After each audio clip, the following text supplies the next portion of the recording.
she really said a lot in these text messages. And you physically saw a text message that read again? They're on to me about Mike.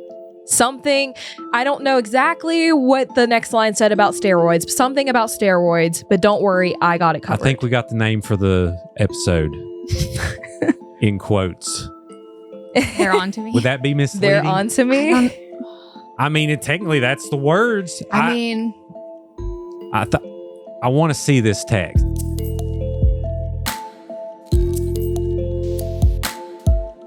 Welcome to Creepalachia, and surprise, we are dropping this interview with no promotion because wanted everyone to be super excited. I'm joined by the famous Josie Moore. Thank you for joining us today. Of course. And we are also joined by another juror. Introducing Jellycat. Thank you for joining us. Thank you for having me. I'm excited. Yeah. Thank you for being here. So everyone knows we are interviewing this is the second jury interview, and couldn't be more excited than to have you here. Thank you for sharing. I don't think a lot of you are doing interviews. Is that right? No. And I don't want to speak for everybody, but we were kind of not really interested in doing a whole lot. We all got asked to do that 2020 interview. We got a little letter at the very last day, and none of us were interested. Official. Thank you for your trust. Yeah. We're gonna have a really good, detailed conversation. So everybody get settled. Fire up the vacuum, change the oil on the car, put your AirPods in. It's gonna be a long one.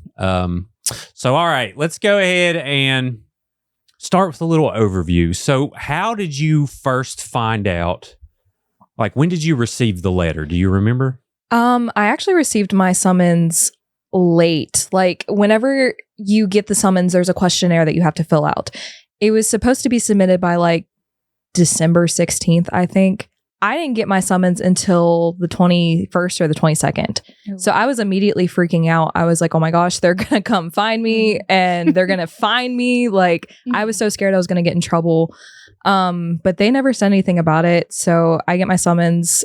I'm freaking out, not because it's late. I'm a very anxious person as it is, which I know you said you were too. So. Oh, yes. Welcome to the club.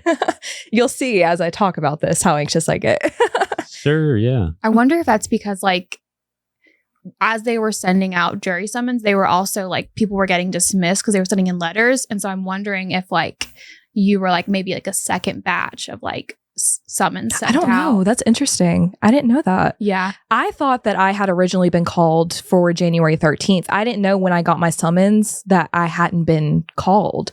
So it wasn't a surprise to me when I received the text on New Year's Eve, New Year's Day.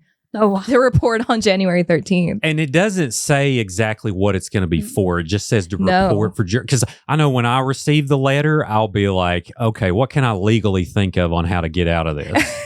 Which cases can I look up to exclude myself? So you didn't kind of think like, well, I'll go see what's up. I was terrified. I had no idea what I was in for at all. Had you ever been in the courthouse before? No. It is intimidating. It is. It's really, when you walk in there, you don't know what to expect. Even when you're not potentially going to prison, it's kind of like, oh, yeah. Yeah. This is what is going on. I thought I was the one on trial. Yeah. Right. Yeah, that's just because it's like when you pass a cop and you're like, I know I'm 5 miles below the speed limit, but I know I'm getting pulled over. I know. Yeah. And going to jail right now. Yeah. So, all right, you received the letter. What was the first day like when you reported for duty? When I first got there, I was immediately like, oh my gosh, there's so many people here. There is no way that I am going to get picked for this. Like there's just no way. Yeah. I actually didn't get called up to the jury box on the first day. I was one of the 3 that was still sitting there at the end of day 1. So you were just waiting. I was waiting. I was sitting in those uncomfortable chairs. Mm-hmm. Oh, you were in the bench seating? Yeah, I was in the bench seating. Those are not comfortable. No, not at all. It wasn't until day 2, a little bit later in the day, around like 10, that I got called up. I did my interview and we went to lunch. Fun fact, my car got towed. And oh no, were you one of the jurors that? Yeah, I was. Yeah, I don't know if you know how parking is up there, but Terrible. there was no meter spaces, and I thought I was fine. I was not fine, but I got my car back and everything was fine. So Wait, did you park in Judge Dimlick's parking I think spot? so. Oh, I think so. I heard about this. Good Yeah. for you. You can park wherever you want at the courthouse. We pay for this. We pay for these crappy projectors. Well, also So, like I can park where I want. with it had just snowed really Yeah. bad. And so half of the spots you couldn't even park in. Yeah. And there were so many people. There's only Mhm. so many meter spaces. I know, right? And I thought it was fine, but it wasn't. but the courthouse, did they help you get Yeah, your the car? bailiff That's and the judge helped me a whole lot. Oh, So it was that's great. good. That's nice. Judge Kirk. Yeah. Oh, well, so many questions about him. So, all right, what was this interview like? Did you feel like, well, did I get the job, or was it kind of weird, or not have a format, or? I think what kind of did it for me was my age and me not knowing anything about this case. I'm only a couple years older than the daughter. So I think that was a big reason. Like Matthew was asking me, like, do you know this? Like, do you know my client here? And I was like, no. And Judge was like, you've never seen anything online about any of this? I was like, no, I have no clue, like, what this is.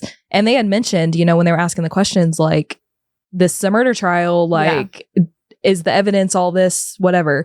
And it didn't occur to me that it was that big of a deal, Mhm. I had no idea.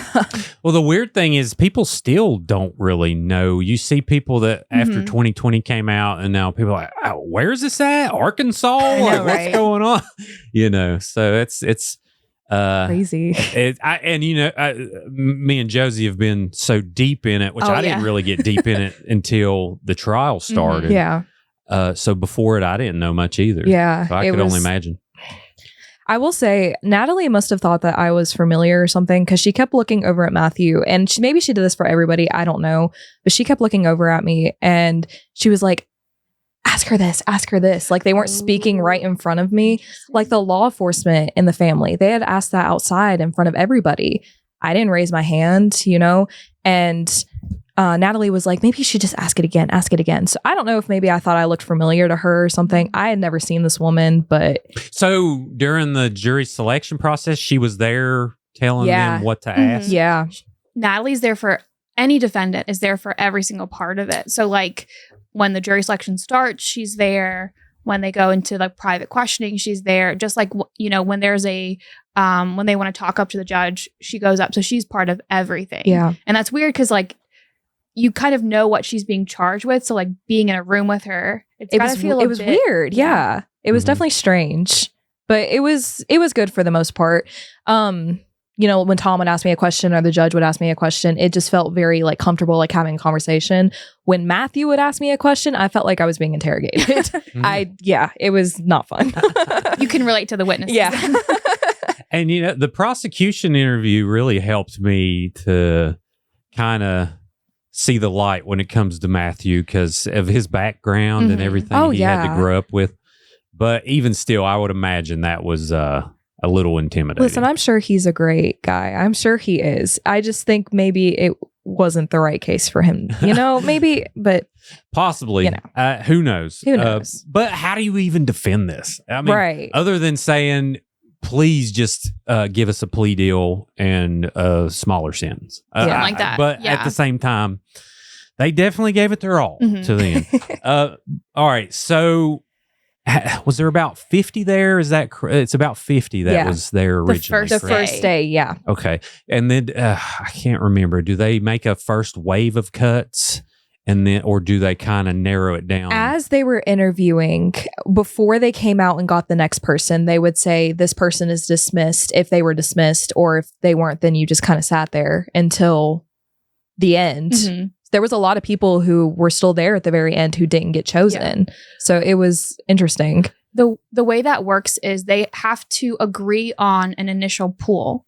So while the defense gets to, I think Tom said they get 6 strikes, and then the prosecution gets 2. Yeah. And then they also get a set number of strikes for the alternates. But before they do the strikes, they have to collectively agree on, I think it was 20 for the regular jury. Yeah. And maybe like 6 for the For the alternates, yep. So like they have to agree on that first. So that's a whole process. Like they call up all the names to fill all the spots, and then they go through and start eliminating one by one. And then they fill it as they eliminate people. Yeah. So I'm sure it's nerve-wracking for you to just see people go and then be like, please not me, please not me.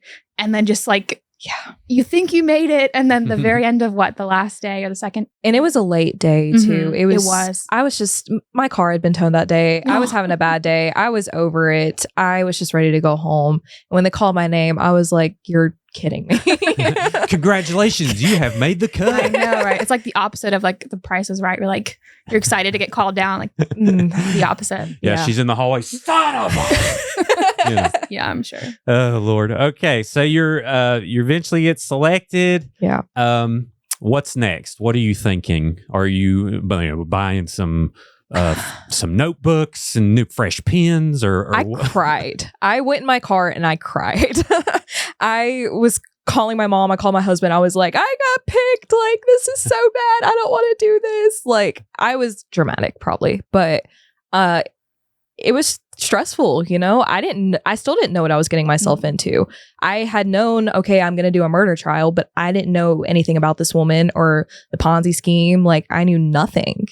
It wasn't until day one when we came in, the bailiff had came in and was like, just to let you guys know, like, Court TV is here. The news is here. There's a bunch of reporters here. And I'm like, oh, shoot. Like, this is a big deal. Sure.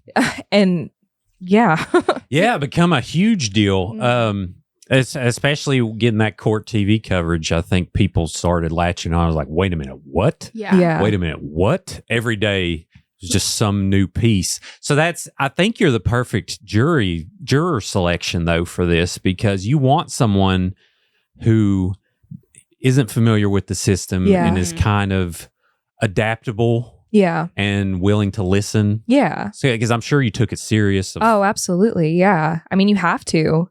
It's a big deal. I mean, you're potentially sending this woman to prison for the rest of her life. It's not a great position to be in, but you do the best you can. Sure. Yeah. Or potentially, dealing with, if you decided she wasn't guilty of dealing with that blowback, so it's a lot of very stressful, but we are so appreciative of your service because it's so needed. And that's why America's so great, because of the jury system. And so anyways, all right, you cry and then get it all out. Get it all out. So what was the first day, Josie? The first day would have been opening statements. Yeah. Yes. And then you get into the first couple of witnesses. Yeah. I'm curious, did they tell you wouldn't be on camera though? Like that we had specific... Yeah. The bailiff, when he was talking to us about like Court TV and stuff being here, he assured us, he was like, you won't be shown, like names won't be said, like it, and that put us at ease because we were all stressed at that point. Yeah. Yeah. Because you can stare all of us down. Like you see us, like you see the camera. There was a couple times where we thought the camera was pointing at us, was like, okay, maybe they won't show us. And I never saw us being shown. No. When did you first meet Judge Kirk? During my interview. During your interview, okay. He was great. He was funny. We made jokes for a little bit during my interview, as many jokes as you can make. Right. But he held out my chair for me. He was talking to me, and it was great. Of course, chivalrous. Right? Well, I guess he was. Yeah. Most important question from day one: what kind of donut did you pick? Oh my gosh, no, I don't remember. Because we had donuts for like the first week. That's what. Yeah. Yeah. Right. I don't remember. Yeah, it's all a blur after that, right? Yeah, I'm sure. And it's a bad trial to say this, but here are the donuts. Here's the insulin. I know, right? Adjust accordingly. Yeah, adjust accordingly. Do not pass out.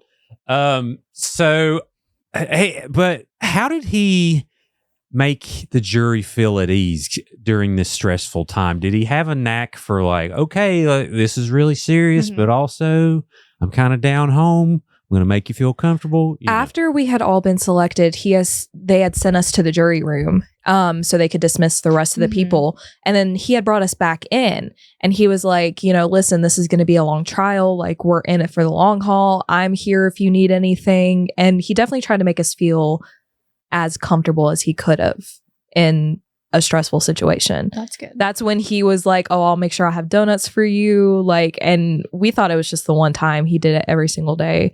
And it was great. We even signed, we had got like a little card for him and we all signed it and gave it to him after. We love him. Oh, nice. Well, very, very cool. Yeah. All right. So opening statements happen. What are you thinking after this? Like, how did the defense do? How the prosecution do? Was there anything that stuck out? Definitely Tom stuck out more than, what was it, Matthew that did the opening statements? Yeah. I don't want to say that like Matthew went in one ear and out the other because it didn't. I paid attention to it, but he seemed like he was babbling from the beginning. And as time went on, it got harder to pay more attention to him as it did to Tom and Ashley, who were very bold with their statements. They were very just there. You could tell. Yeah. Concise. Yes. Yeah. One was organized. One was more like organized chaos. Yeah. In a way. Yeah, that's the vibe we got too generally, which I kind of picked it up after the day one, kind of, and then I went back and watched. But yeah, so and also on that first day we had Robert Heinzman. Yeah. Is anything particular about his initial interview? Well, testimony. You could tell he was nervous.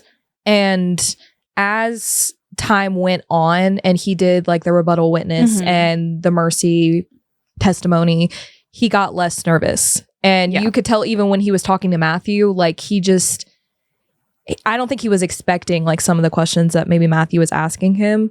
And it got better. I liked that he kind of hit Matthew at the end, But yeah.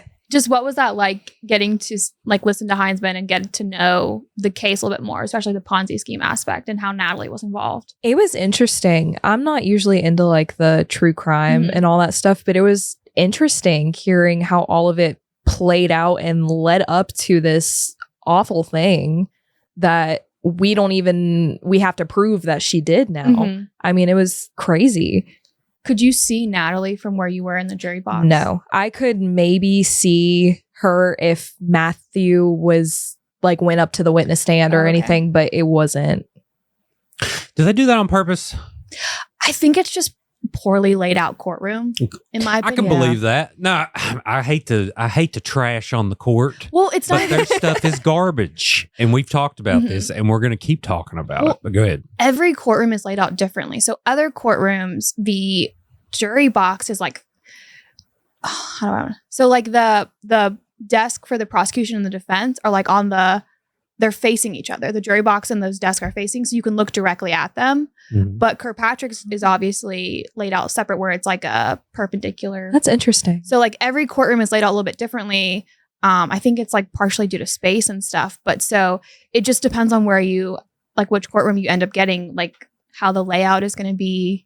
Was that his assigned courtroom? It was prior to him retiring. That had been his courtroom for many, many years.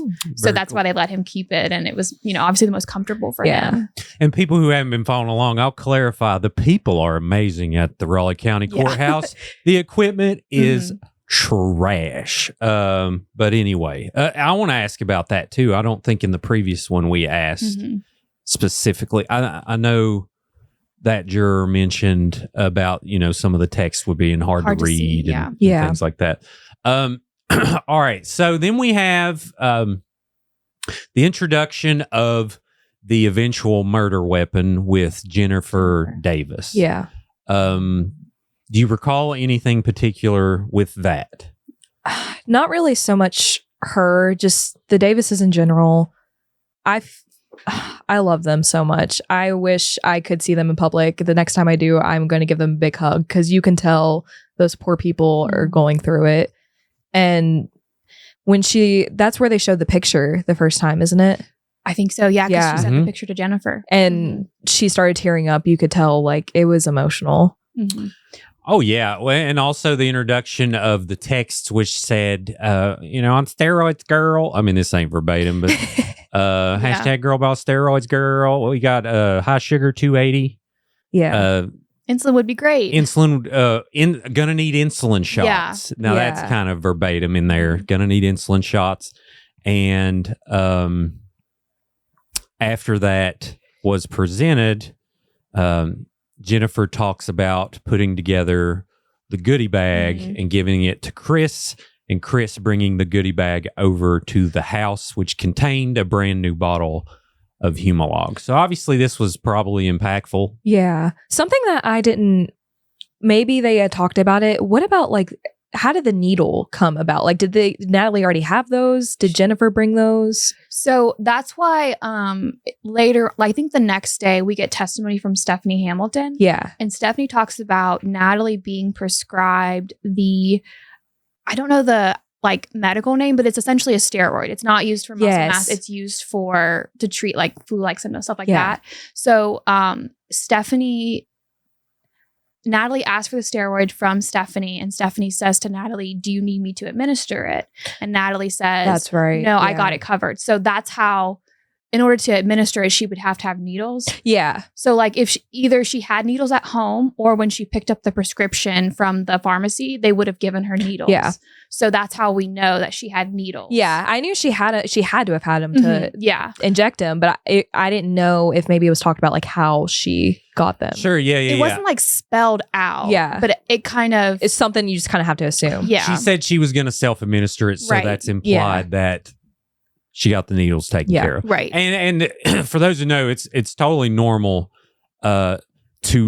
you all had, there was so much text evidence after the fact that you all had to split this stuff up. Yeah. Right. During the deliberation phase. So Jennifer goes, and then I wanted to ask with Jennifer though. Go ahead. You see that photo obviously we see that photo of Michael in the kitchen on the floor several times. Yeah. What was like when you first saw it, what was that like for you? Kind of knowing that like he would eventually die and we'd hear more about that. For one, I thought it was weird the way that he fell. Like in the picture, he's kind of in like the fetal position. And maybe he could have fallen that way, but I just don't know who would. Because it seemed weird to me, just the way that he fell. And my immediate thought was, I'm sorry, but if my husband's passed out on the floor like that, I'm calling 911. Oh, you crazy. Yeah. Come on. I know. Yeah. I mean, everyone would let him lay there, for a full shift of course. at Golden Corral. Mm-hmm. You know what I mean? Course.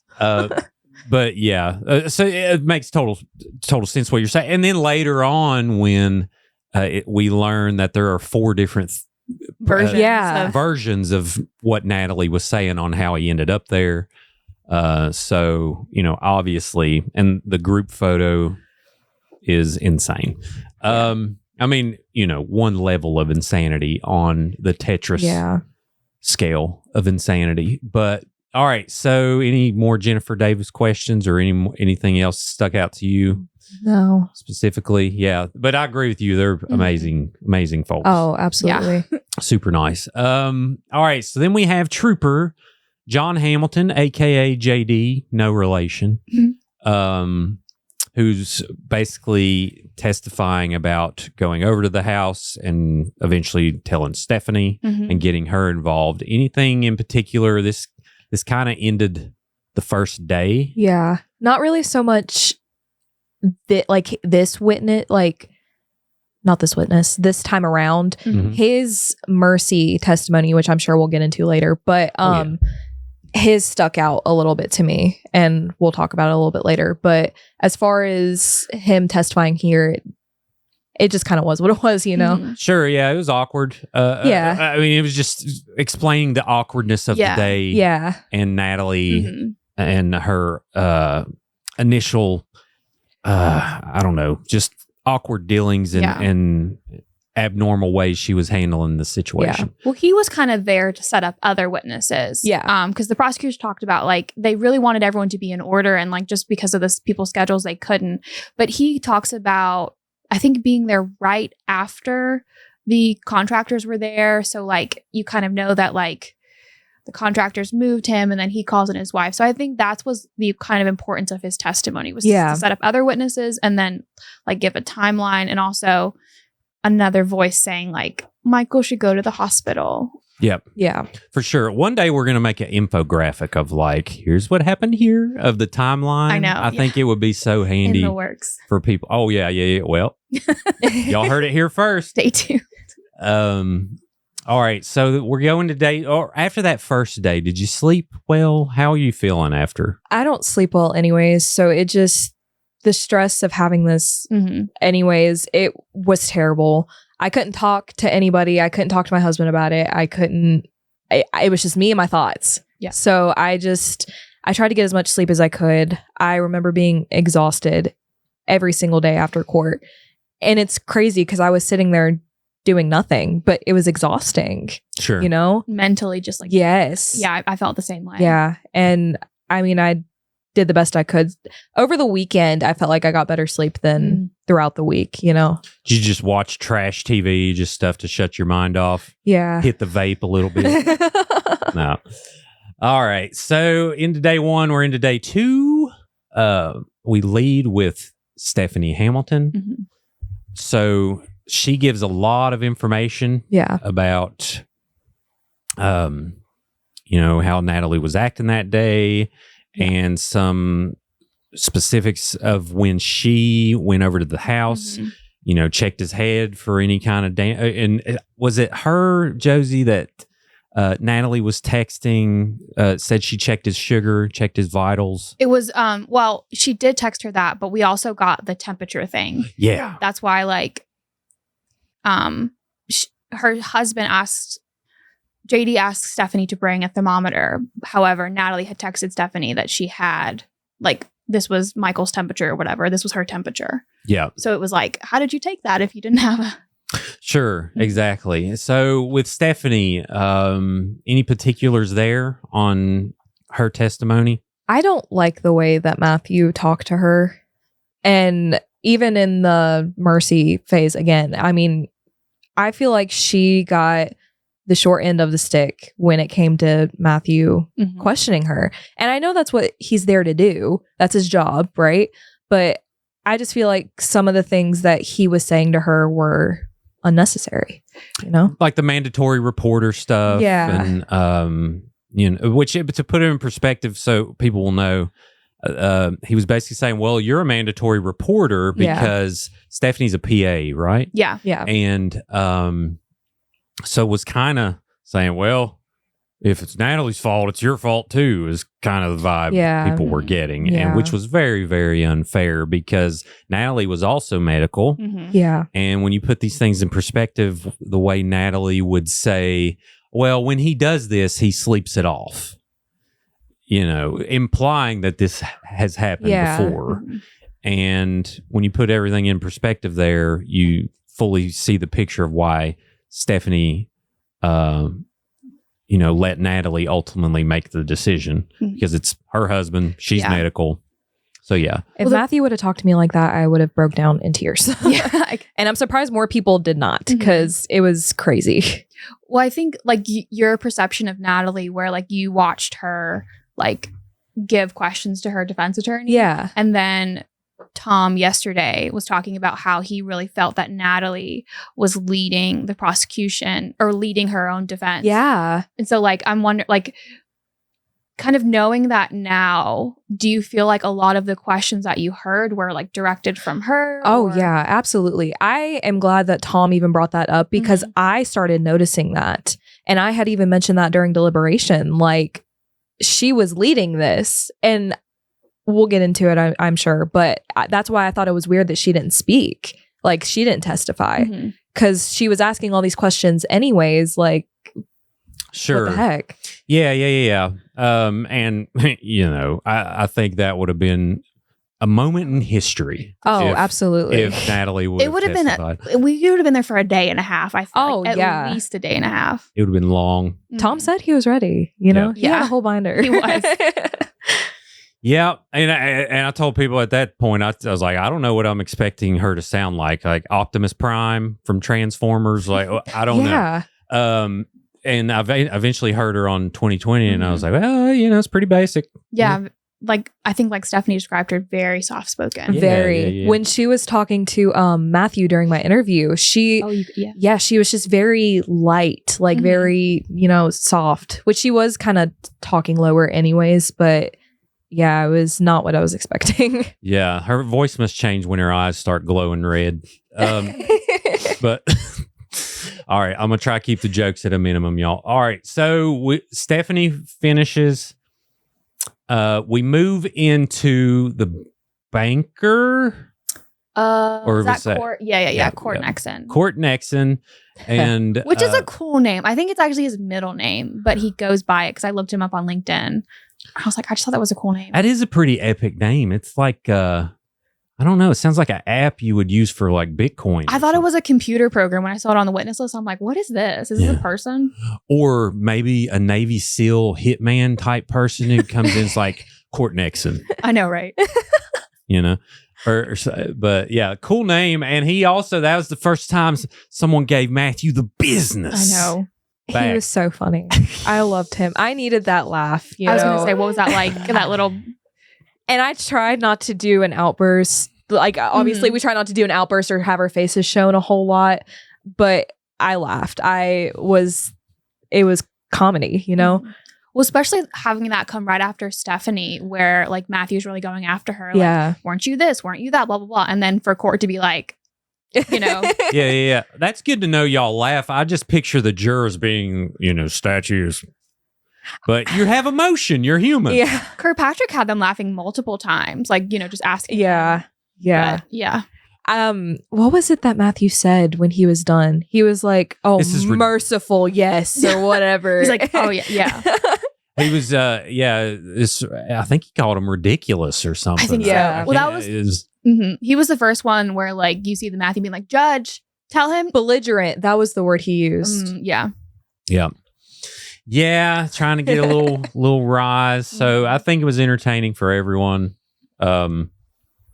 And also showed you that, Natalie is even more reiterating the fact that she's a liar. She's lied about big things multiple times. Oh, yeah. And, she cashed checks from their bank that were fake. Yeah, I think use them to like write false checks. Yeah, because for context, and I'm sure whoever's listening to this interview, surely this isn't the first one you've listened to, but for context, Natalie had an appointment set with their bank. Natalie and Michael. And, when you're balling, millions of dollars. when you got millions on the line, they, put the top brass in front of you to meet, and they were going that day to meet with Court in Virginia. Yeah. Correct. They were going Lynchburg, to fly on a plane to go to Virginia to set up their bank account. Yeah. But it's like 6 a.m. or something. She cancels Because she's sick. Right. Yeah. Michael's not sick. She's sick. Right. Yeah. That was a very good distinction she made in her emails. Yeah. Well, I mean, she's like knitting a sweater while he's on the floor, doing that was a joke. She wasn't doing that. But that's the one thing she wasn't doing. But we don't know what all she was doing. I mean, yeah, that's true. Technically. That is true. So, yeah, Court finishes Court, and then we go to Joshua, the jacked up on Mountain Dew pilot. That poor pilot. Yeah. That poor pilot. The prosecutor said he had just came in from another flight. So yeah, I can't imagine. That poor man. Yeah. Yeah. It was important. His testimony was important, but just that poor man was so confused. Matthew would be asking him questions like, "Did you know Michael? Did you know this and that?" And I'm like, he's like, "No. Yeah. I was just supposed to fly him, Yeah. Basically, he got a text canceling it from Natalie, and then he texted back, "Okay." Yeah. I think the text to him came shortly after. It was within like probably 30 minutes of she texted the bank, and then the pilot was in 30. I can't remember which was first, but they were very close together. Sure. All right. So that's basically setting up this weird day. Yeah. And then we end with Chris. And then right? we end with, wait, hang on. Oh, no. No, we end with Glenda Epperly, which was the hospice nurse. Yeah. But Chris comes up next, and it's very emotional. Probably the first emotional moment of the trial. I mean, Jennifer's was emotional. Other than that photo with Jennifer. Yeah. This was. Yeah. Broke my heart. That poor man. What was that like seeing? Because obviously up until this point, I mean, I think Jennifer and Stephanie were both friends with Natalie more than with Michael, just because husbands and wives. But like, what was that like to see, someone talking about their friend who's, been murdered? It was nice because he talked a little bit of like the background of Michael. You mentioned in the Hamilton interview, like Michael was forgotten a lot in this trial.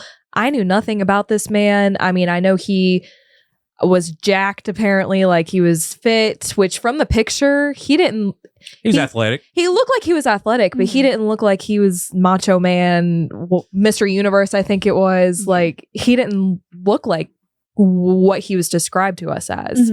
And it was nice to know a little bit more about him, Sure. Did it kind of like, I don't want to say like humanize, but did it kind of like, I don't know, put it in somewhat perspective? Because obviously like this whole thing is set up to, convict Natalie. Yeah. But like, did you finally get a sense of like the victims in this? Oh, yeah, absolutely. I mean, obviously we're not here to talk about Michael and how great of a person he was, but it still would have been nice to know a little bit more about it. And I think, didn't Ashley talk about like it would have maybe brought us away from everything? Well, again, like, I mean, Matthew would have probably objected anyway. Oh, yeah. But yeah. How did Mr. Universe comments hit you? I didn't even know how to react because, I mean, maybe we weren't talking about the same person. I thought maybe we weren't talking about the same person that we had just saw that fallen on the floor.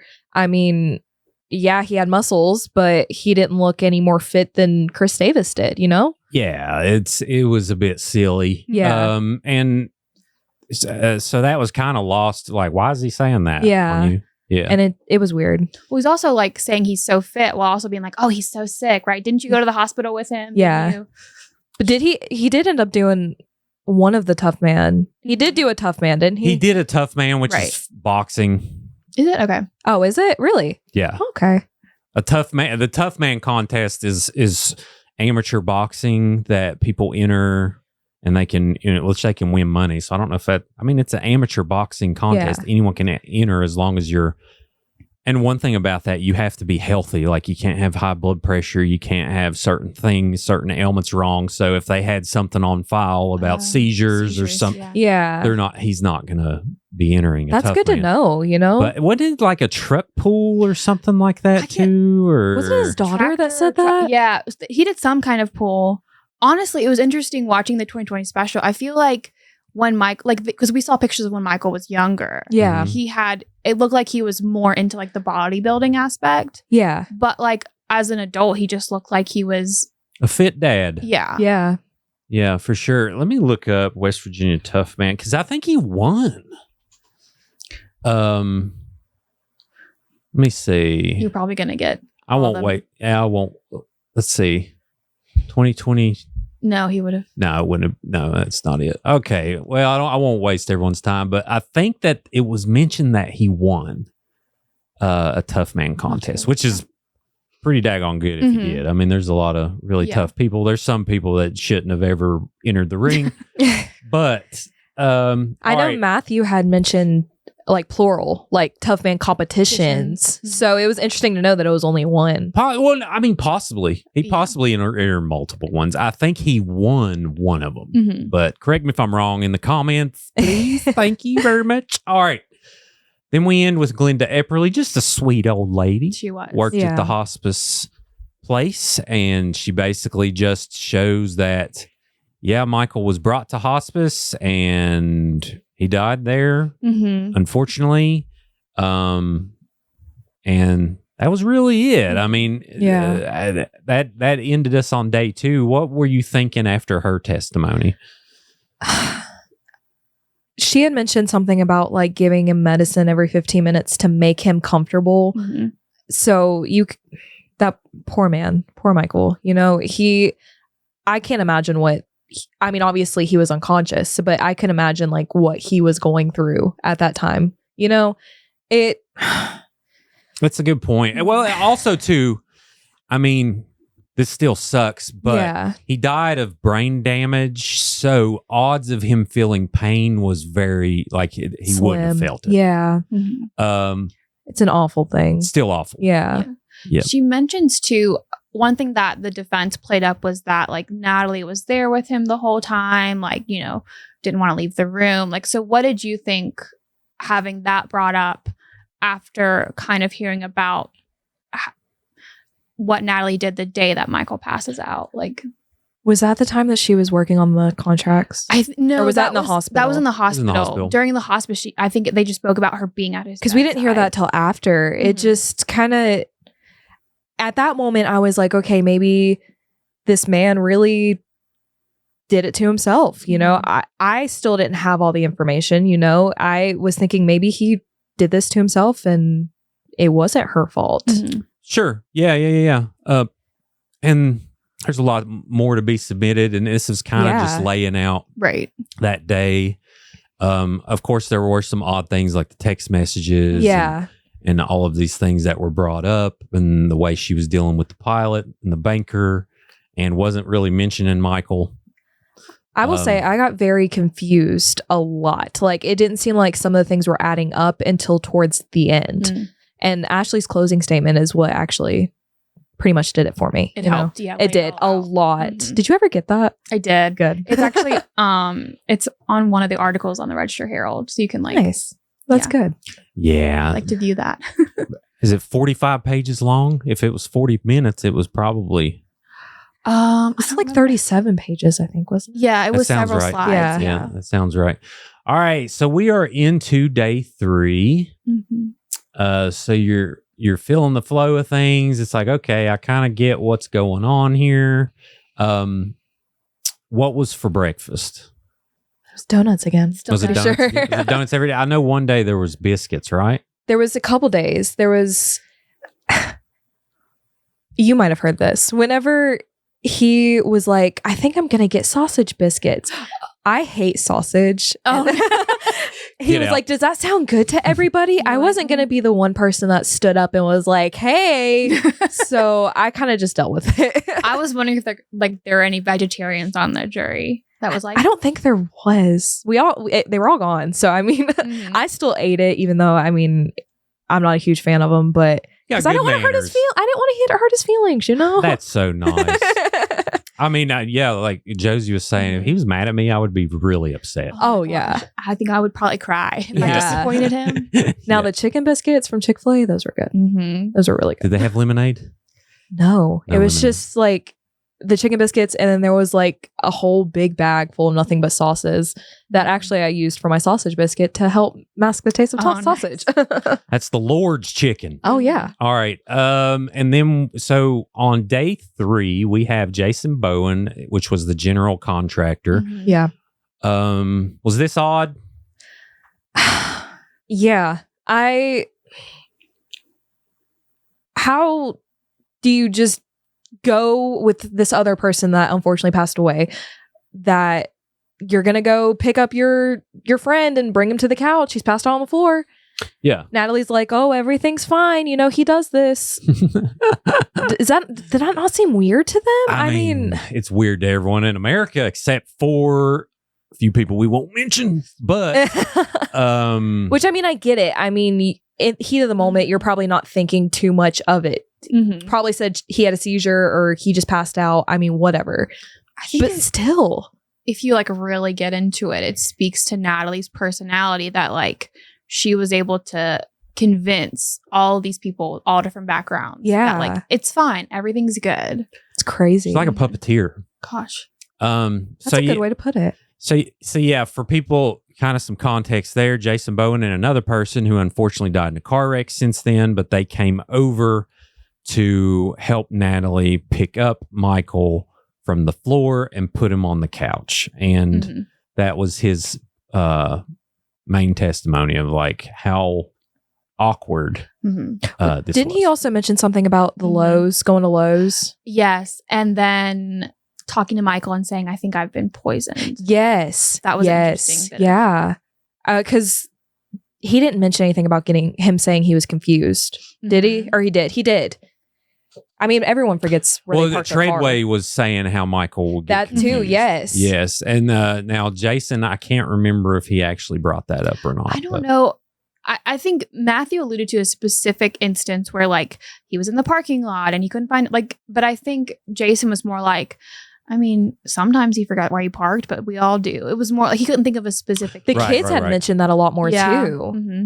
Sure. Were you at this point, like were you confused by all the different scenarios Matthew was throwing out? Like, he had this illness, he had that. Were you? Yes, because I was still under the impression this was some macho man, tough man that was healthy. And I know they had said taking time bomb or he had a lot of health issues, but it didn't add up to me. Sure. Well, the biggest reason for me was there was no paperwork at all. It was just like, yeah, he had a history of seizures, like not on paper. I know. Yeah. I mean, you're just making this up. We should have been like, show me in his medical records. Yeah. There were so many times where I wish I could have stood up and been like, can we see that? Yeah. Yeah. I mean, for sure. I came unglued several times. Yeah. But, I'm too emotional for the law. Yeah. So there you go. All right. So we go to Joseph Stephen, which was the chemist, and he introduces the bottle, and he also is who gave evidence of there being a puncture. Not yet. The next one. The next one. Yeah. Okay. Thank you, Josie. Yeah. But this is where we see the famous bottle of insulin. Yeah. And we also saw the one steroid that was switched too. We were talking about this during Deliberation. Did they mention what it was switched to? It wasn't, it was mislabeled. That's what it was. Yeah. They did. The steroid. Yes. Yeah. So there were two. So there was the steroid that was, if I'm remembering, there was the steroid that Stephanie prescribed, which is Promethazine. Or Yeah.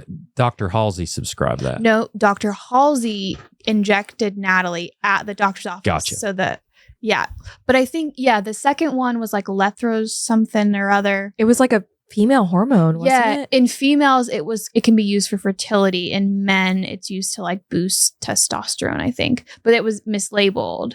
I thought that was interesting because in my mind, which maybe I just wasn't paying attention right there, but I thought it was switched with insulin, and I was like, well, there we go, right there. Like, Sure. And that's when I was more leaning towards one way than the other, but. And that wasn't the case. The Humalog was Yeah. But again, it's all really confusing because they're throwing out these medical terms that they never really explain what the drug is for, like what is what. Yeah. Again, like they never say like this is something that Stephanie, like they never really point, they just say this drug is this. So it's like, which I think Matthew was trying to ask him, like, what is this for? He's like, I just took the contents out of the bottle and said what it was. Like, I couldn't tell you or whatever, but sure. Yeah. And like in any normal, like me, I was Googling it right then and there, like, what is this? But like, you don't have that same. No. And I mean, I could have when I got back in the jury room, but I was too scared to do anything. Yeah, sure. Right. Yeah. You got to be careful for sure. All right. So, cross-examination of the FBI chemist, and that takes us into day 4. I think we ended early this day. Yeah, it was a little early. There was the reason being was because of Donna's getting removed. So. Yeah, I'm pretty sure that was day 3. You guys don't see really? This. Yeah. So I think maybe right before the FBI chemist comes up, Tom approaches the judge and says, I have a letter I need to give to you. It's from Donna, who was supposed to be called as a witness. In the letter, we find out that essentially Donna and Ed had been talking about the trial. And so Donna knew about what some of the testimony was, which was not allowed. Again, that's not explained to you. Yeah. But so we know at that point that Donna's not going to testify. You guys, obviously.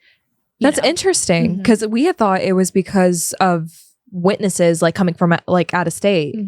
Some of it later on was. Yeah. Other of it was, yeah. That's interesting. Yeah, but this one, because that letter was it day? It was day 2. Was it day 2? So she was supposed to testify day 3? Something like that. Yeah, I'm pretty positive that's what it was. So we go into day 4. And we get the medical. We get the Diane Krieger, which was there for 17 days, but did a really good job. I mean, absolutely. I mean, half the day, but did she kind of help lay out the reasoning for Michael's death for the jury? Yes. Starting out, yes. It kind of got more confusing when like Banerjee came in and was talking, but at this point in time, yes, it helped a lot. And she explained like some of the medical terms a little bit better than, maybe the, what was his name? The chemist. Yes.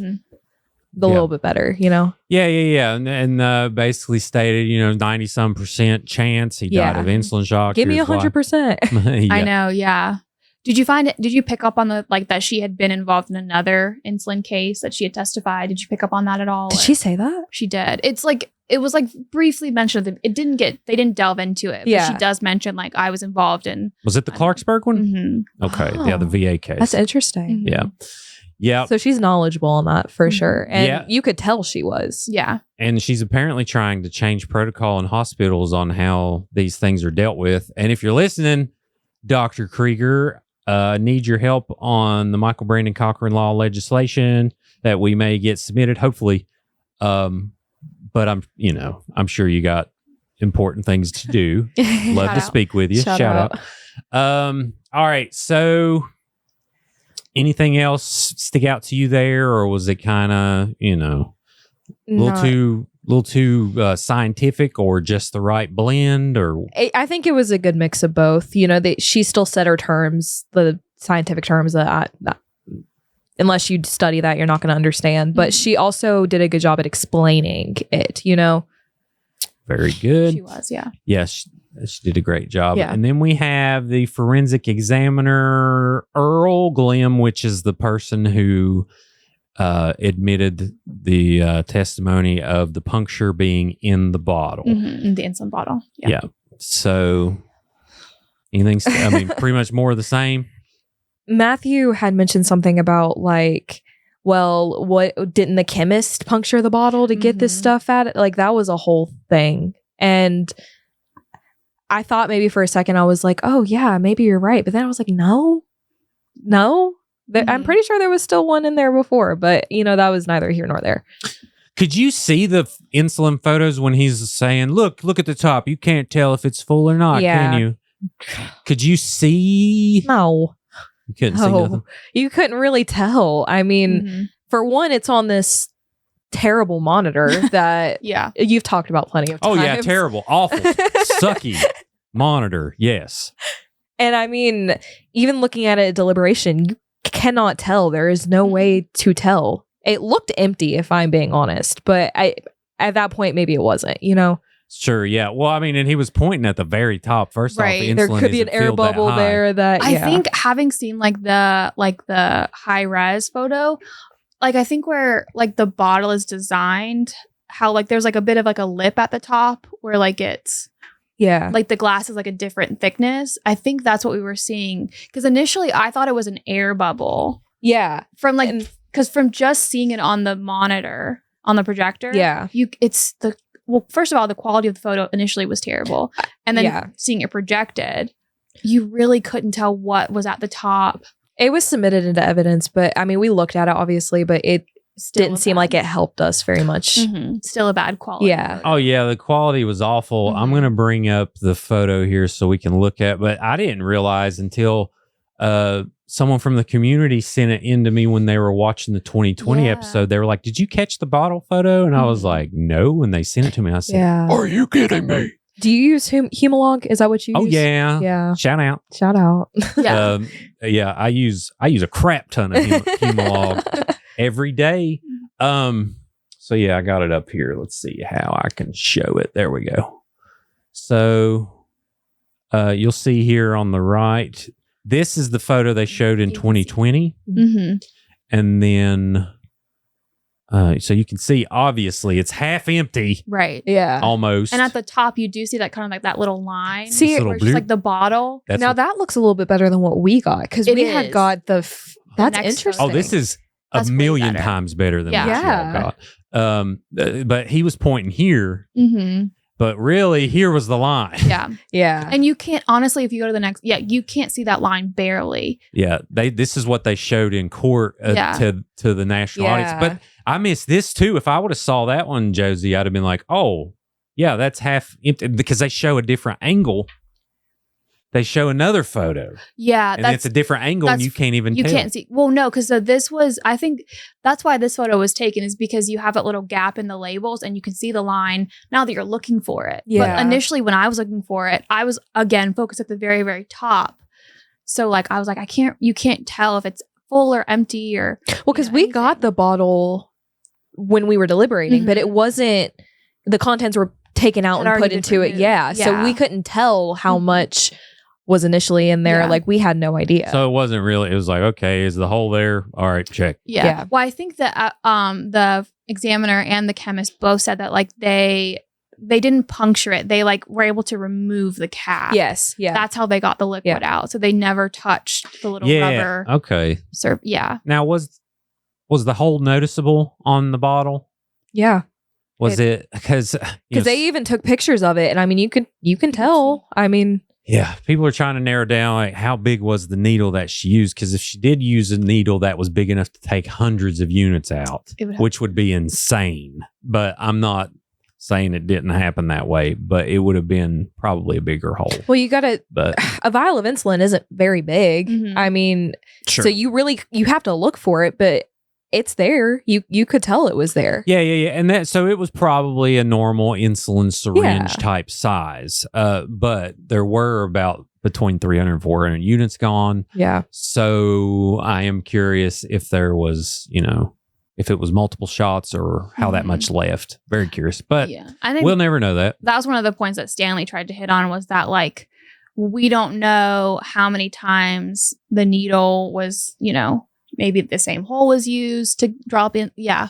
Like he was trying to present as much doubt in the Yeah. puncture mark as possible, Sure. which again is confusing when you're Oh, absolutely. exhausted and Yeah. you're continuing to listen to. Something that I had never heard about in the first place. Mhm. So yeah. Yep. And then we finished the day with Kubitschek when he eventually gets his flip-flop phone out of the equation.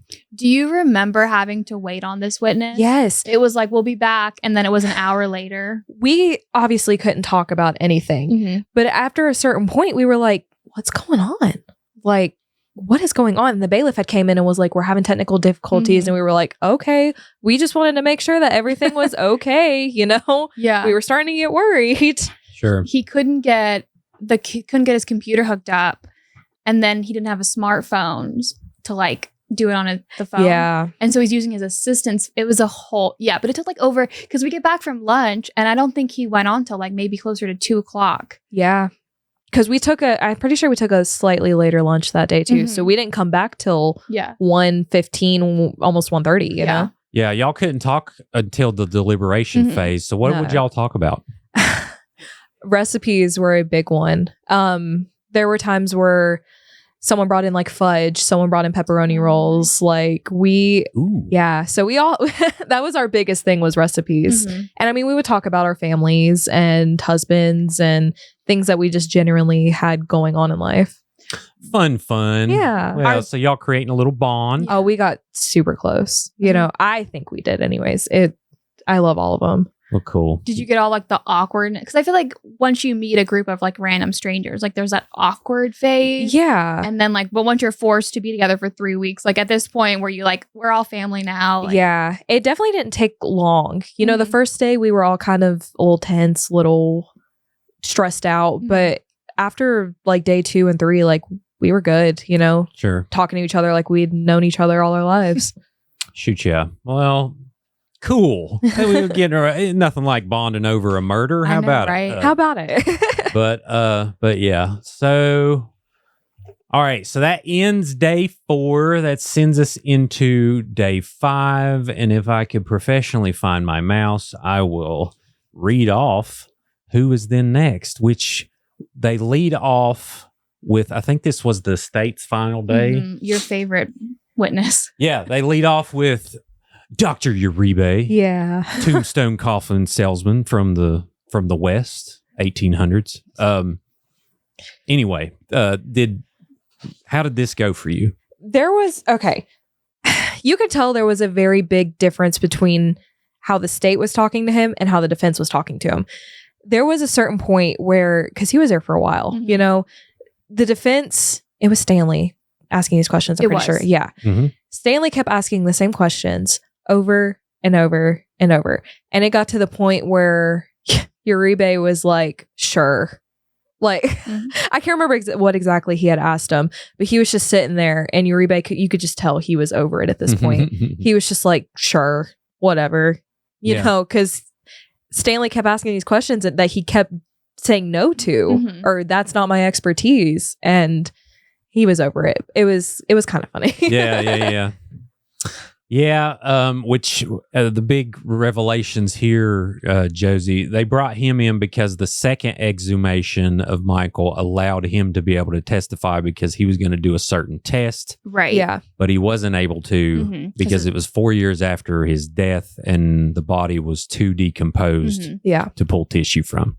But luckily, I think from like you could see that he had a very high level of expertise. Oh, yeah. So even though there was no second autopsy like performed, he was able to critically look at all of Michael's data and come up with a very reasonable and very educated Very knowledgeable for Mhm. sure. assumption of how Michael died. Again, it was insulin. And I think to your point too, where like Stanley's asking, you know, kind of like badgering this witness Yeah. essentially. How does that play out for you? Like, do you see the point where like, like where Uribe says, oh, sure, and like kind of maybe don't give as much weight to that because you know that like you feel this witness being like exasperated. I feel like I didn't take too much of it. I didn't think of him as less of an expert Mhm. because he had said that comment. I could tell just he was over Stanley talking to him, Sure. which, you know. Yeah. In a professional way, Right. F off. We were all Yeah. kind of just like yeah. Yeah. putting us all to sleep in a way. I Sure, submit yeah. to you, Mhm. we're over this. Yeah. All right. So we got Timothy Bledsoe introduced, who's a former West Virginia State Police trooper, investigated. Did he investigate both? Mhm. I know Heinzman. Did Heinzman do both too? They both did both. I think it was said that Bledsoe focused more on the murder Yeah. aspect, that was more of his like main focus. But they both investigated the Ponzi scheme and the murder. Gotcha. So what was it like hearing from an investigator? Which we already heard from Heinzman. Right. but hearing from a second investigator some Mhm. facts from the case. Again, you could tell he was nervous. And he had been sitting there the whole time. Mm-hmm. Now, he was And- there for 17 days. Yeah. Yes. Yeah. Was it nice to kind of see, like, put it together? Who he It was, yeah. And to kind of see like what part he had played, because they had mentioned him during jury selection, but you're not remembering that, you know, when you're actually in trial. So it was nice. As time went on, you could tell he was there for a long time. Mhm. Bless his heart. He was getting tired, and I think Ashley had mentioned that they had this whole thing like planned out, and it may not have exactly gone to plan just because it was so long. Yeah. Yeah. So when the jury, if you was to like fall asleep during the day, does the bailiff come up and slap you or anything like that? Or is there no protocol there? I'm just curious. I think well, first you have to be noticed, right? You have to be noticed that you're falling I asleep. couldn't imagine. Well, it's funny that you said, did you ever hear the one guy in the gallery snoring? Yes. No We- way. We made jokes about that. There was a running joke. That poor man. Bless his heart. Yeah. every time we go back to the jury room, we'd be like, did we see the man snoring? And they were like, yeah, we saw him snoring. See, that's why I ask really dumb questions, because you get little nuggets. Right behind, I think Donna even like went up to him one day and was like, You gotta, yeah. yeah, because he was on the side behind the prosecution. He wasn't a reporter of any sort, was he? No, I think it's just like a community. I think maybe at one point he was a reporter. Because he had a notepad and everything. I don't know if he wrote anything down because he was sleeping, but Too many donuts. Yeah, but like you could hear him snoring. It was, yeah. Yeah. That's amazing. Yeah, but I've been like, if a jury were to fall asleep, if you were snoring, we would hear them. But I think if they were just like kind of nodding off, like, I think it'd probably just be mentioned, like, hey, they're asleep, Maybe, like make them. Yeah. The bailiff walk up with a cattle prod or No, it probably would have been done like very like. The bailiff was very, very nice. Yeah. I definitely think he would have probably just like nudged. Yeah. You know? Been like, hey. He also kickstarted the projector and was IT. Yeah. He knew everything. Yeah. Yeah. During our breaks, I will say I had to stand. I was tired. I was so tired of sitting all day long. We would all, and I mean, a couple of us would go in there and we would stretch. We would be so sick of sitting after a long day. Did you guys have like drinks with you or like? Yeah. So like, Dr. Pepper. I hate Dr. Pepper. That's my favorite. But yeah, a lot of people like it. I know. But I brought a water bottle pretty much every day. There was, like Natalie had one, like the little like pots of water. But most of us had a drink, like soda.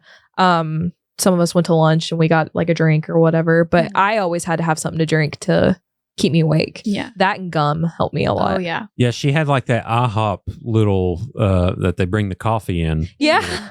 Well, again, this courtroom is old. I'm sure those pots are like 40 years old. Right. Yeah. Vintage. Now I'm all for vintage cookware, like cast iron skillets. Never wash them.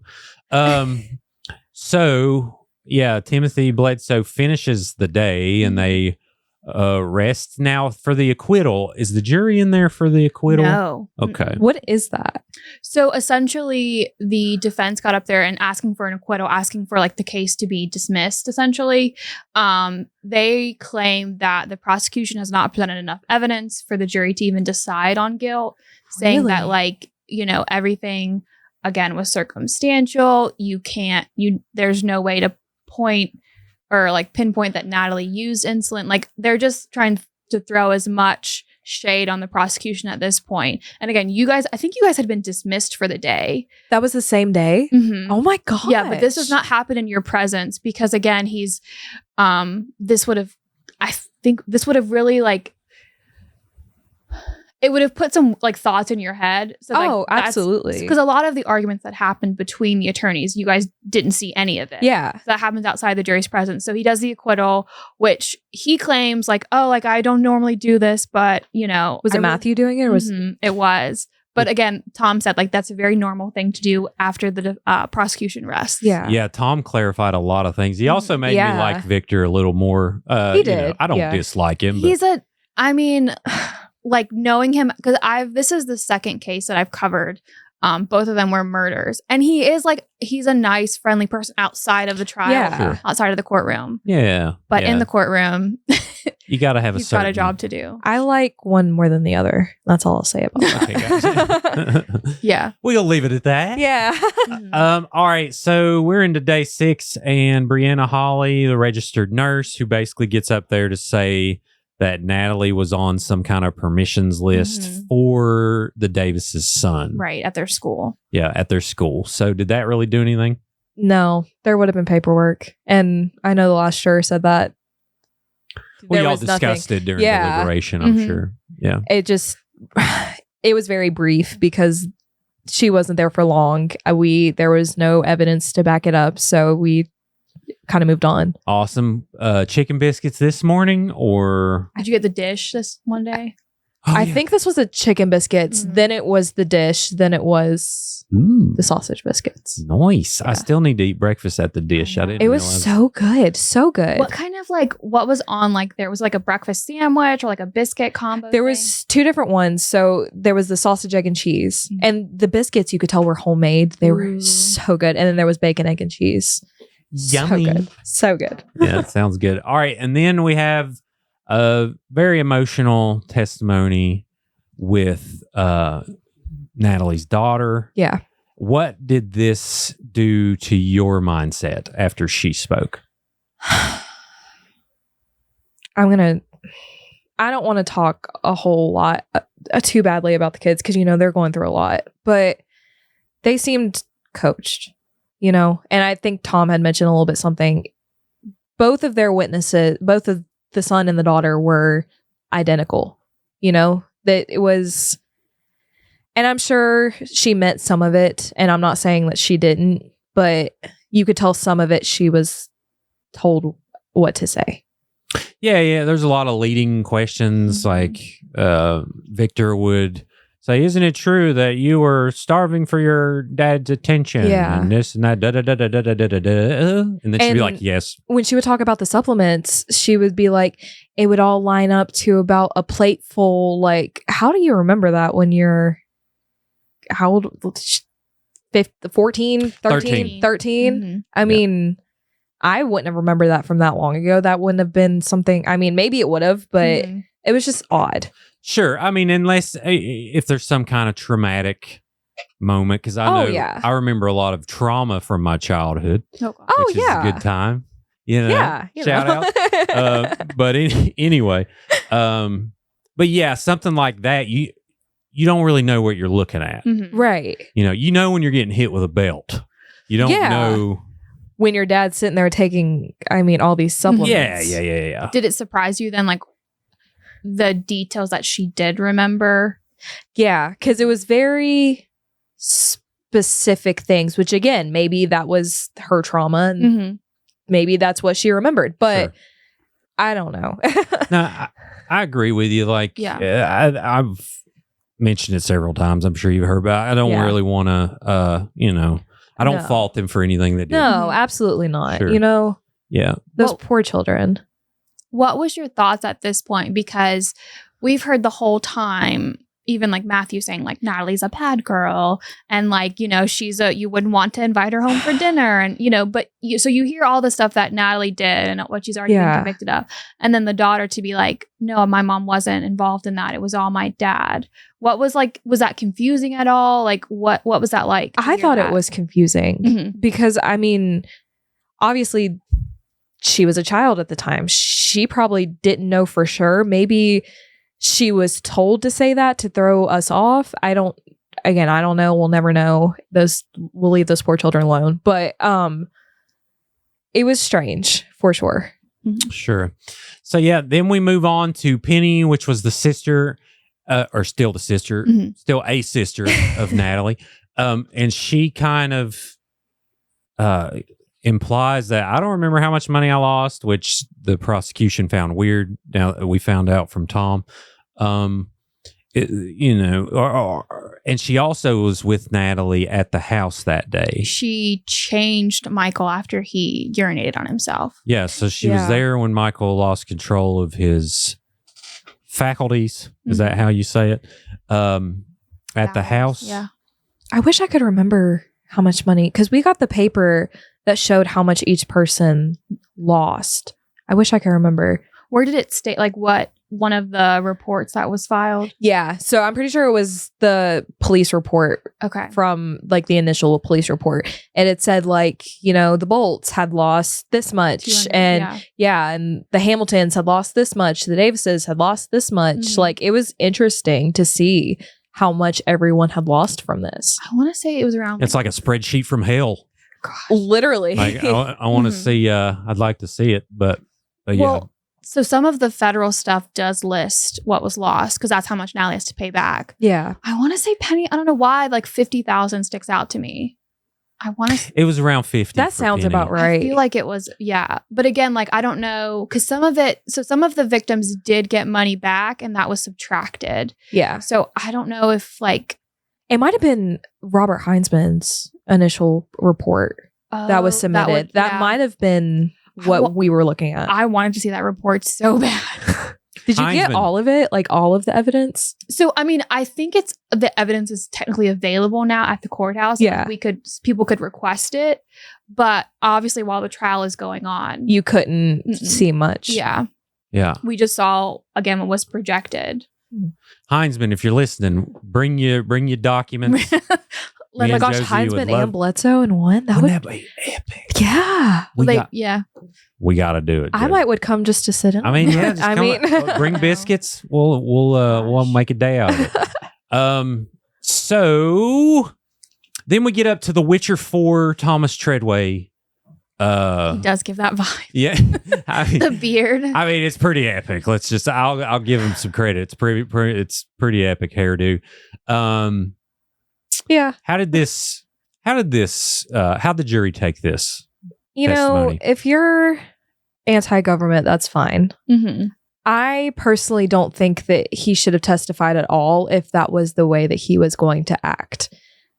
You know, it's fine. It didn't really do much. Sure, yeah. Well, it just puts a little bit. I was curious why the defense would call him, because I forgot to mention that all of day 6 was the defense's first witnesses.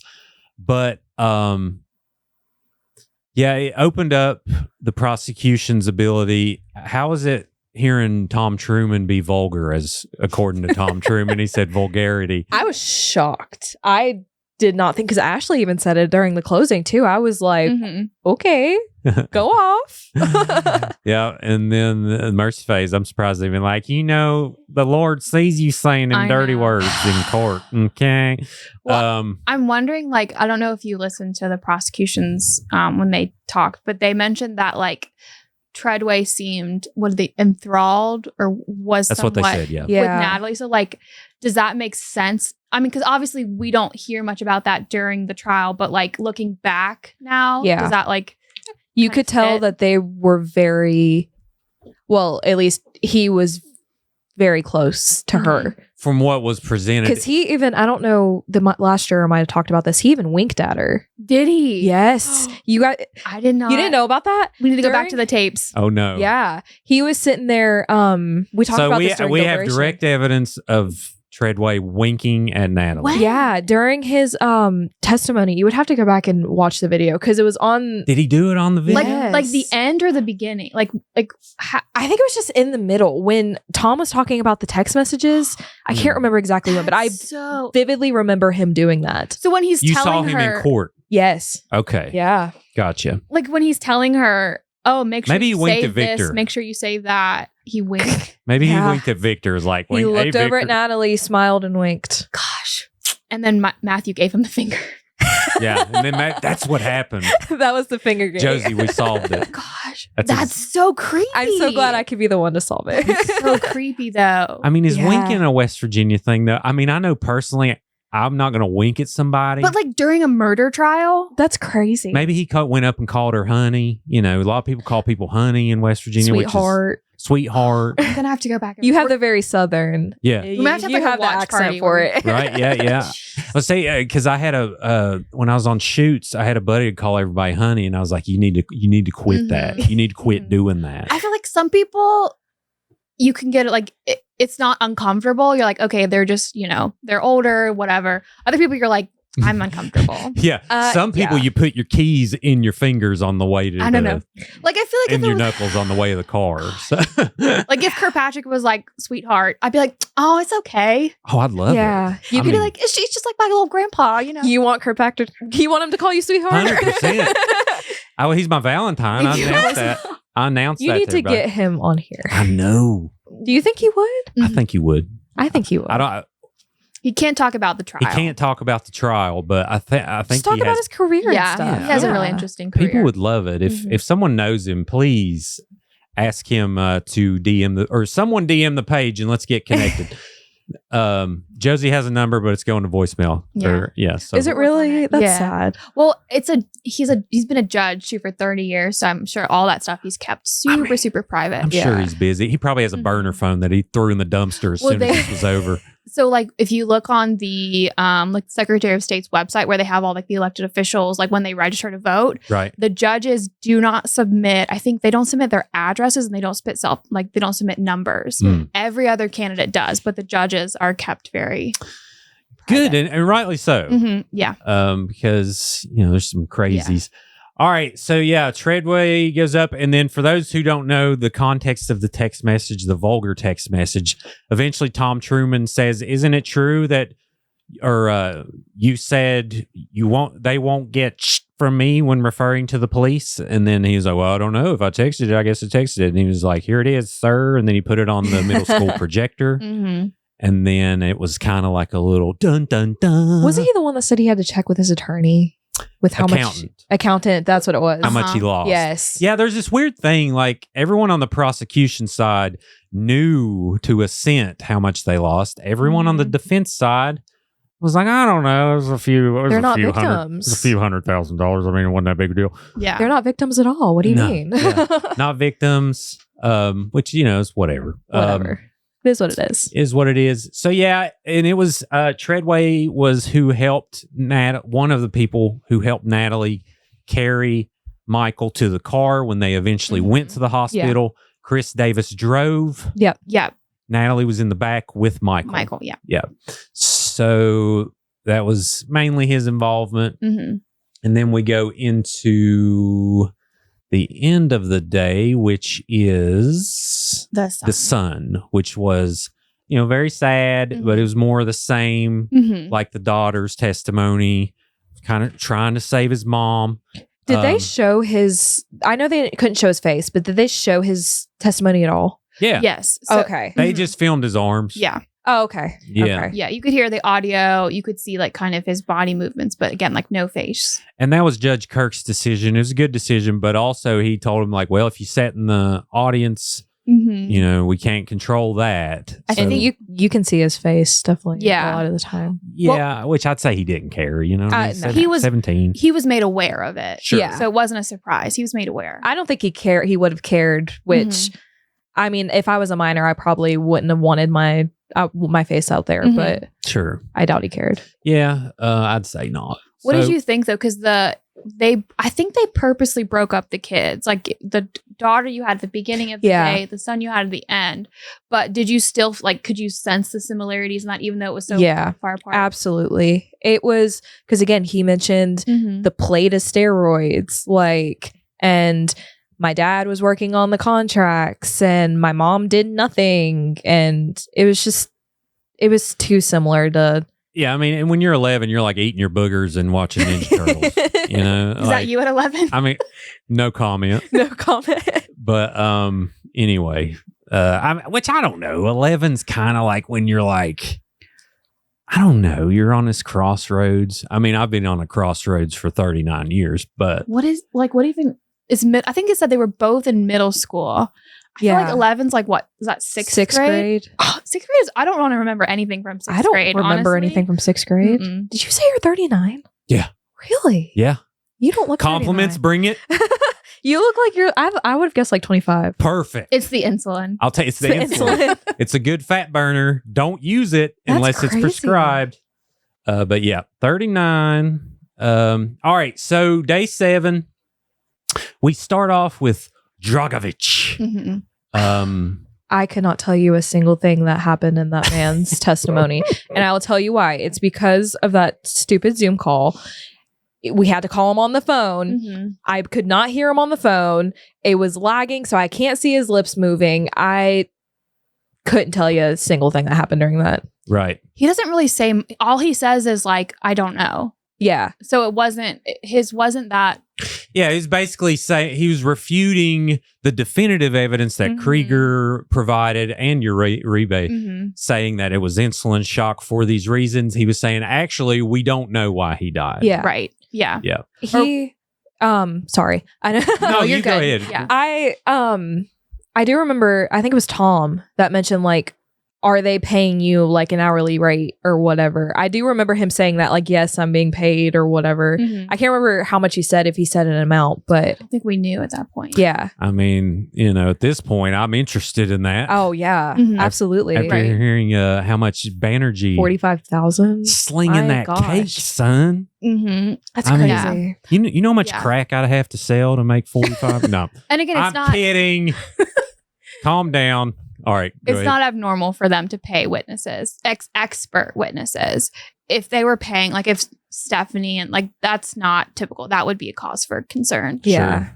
Unless like potentially like if it was out of state and you paid for them to get a hotel. Yeah. But Yeah. experts, you pay for their expertise. I mean, you have to. They Yeah. spent all this time in college, or they got a mail order degree that was very expensive. Mm-hmm. So, Where gotta was pay he 'em. from? Where did they say? he was? Oakland County, Michigan. Yeah. Detroit. Mm-hmm. Do they still have? Do they still make vehicles? I'm so lost. I know they had a big. I'm not going to spiral. I was getting. Yeah, there's a documentary that was it Michael Moore that made. It's called Roger and Me. I think that's what it's about. Is the actual fall of Detroit automotive. Oh. I'm spiraling. All right. Anyway, so he had some grammatical errors in his report. Mm-hmm. Did the prosecution pointed these things They out? did. Yeah. Yeah. I think it was Ashley who brought it up. Sure. So yeah, which I mean, it didn't really do much for me either. But he did. I mean, it was all morning until lunch. Mhm. Yeah. Yeah. So it was pretty long. Did he have technical difficulties too, or was his? Oh, I'm sure. Yeah. Yes. I think in the beginning, I think actually like, I don't know if it was this witness or maybe the other one where like we couldn't communicate with him. And so Yes. they're holding up.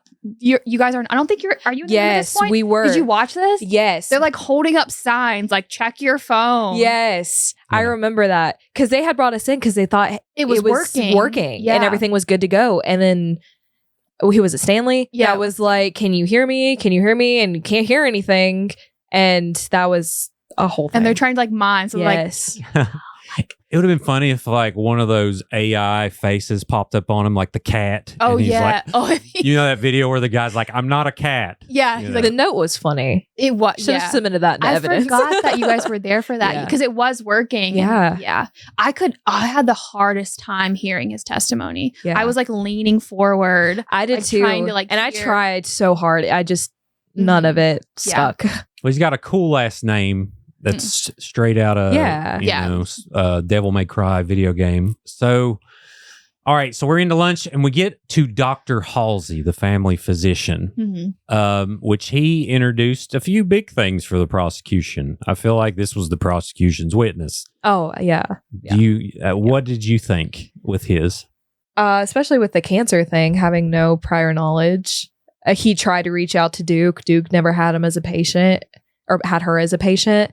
That was interesting. Mhm. And yeah, I think I can't talk. No, you're doing great. You're doing great. And for the record, she was very nervous coming in, but she's doing such a good job, everybody. Thanks. So you're doing, you're I killing appreciate it. it. Yeah, you're doing, you're killing it. He had mentioned like, yeah, she had came in on the 6th, Mhm. got these pills, did the steroid shot, whatever, and then that was pretty much the extent of it. Mhm. Yeah. Well, and then the Duke revelation was important because I don't know if you all got to see this batch of texts, but I was sent texts from Stephanie Hamilton that basically say that, I just got done with Duke. I just finished chemo. Mhm. There was all kinds of things that would have put things into context for the viewers that they didn't get to see. So Yeah. that was a very important.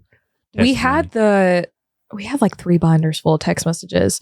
And honestly, when we were going through it, we kind of lost track of like what text messages went to where. Oh. Because Mhm. they pretty much just told us like leave everything out, like y'all come back and I'll get it. Yeah. So we tried not to mess with it too much, like take the text out, show these people. But Mhm.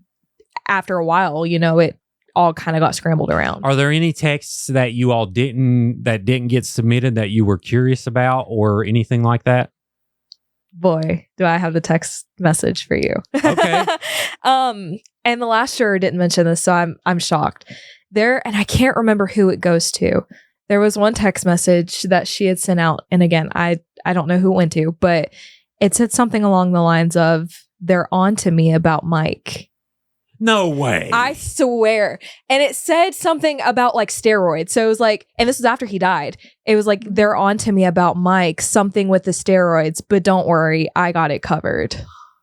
and I don't know who it went to. We got to know this information. Yeah. It was Treadway. That would make sense for that. I don't know if it was in a binder. It was in the binder. So I don't know if maybe she was trying to lead these people on into thinking like that's why he died was because of the steroids or whatever. But I thought that was really interesting. So we know it's not. Well, let's not. So this was in evidence that you saw. Yes. But it wasn't displayed to the entire court. No. Okay, well, let's not speculate. We don't know if it's Treadway. We don't know who it is. You can't remember exactly. No. Okay.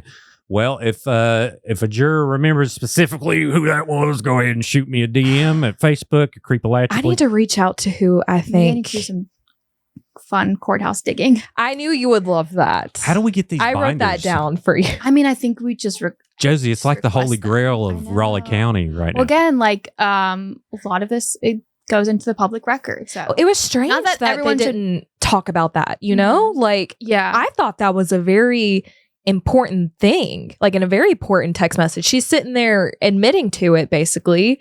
Well, you could argue. She could say, well, I was just saying that they're on to me about mine. They're questioning Well, me Question his about, death. yeah. You know what I mean? Like, And maybe there's a- that's what she was trying to or do. like the Ponzi maybe. scheme. Yeah. Sure. Yeah. And I'll The give content. you know, she's Content, already in prison for life. So I'll give her the benefit of the doubt here.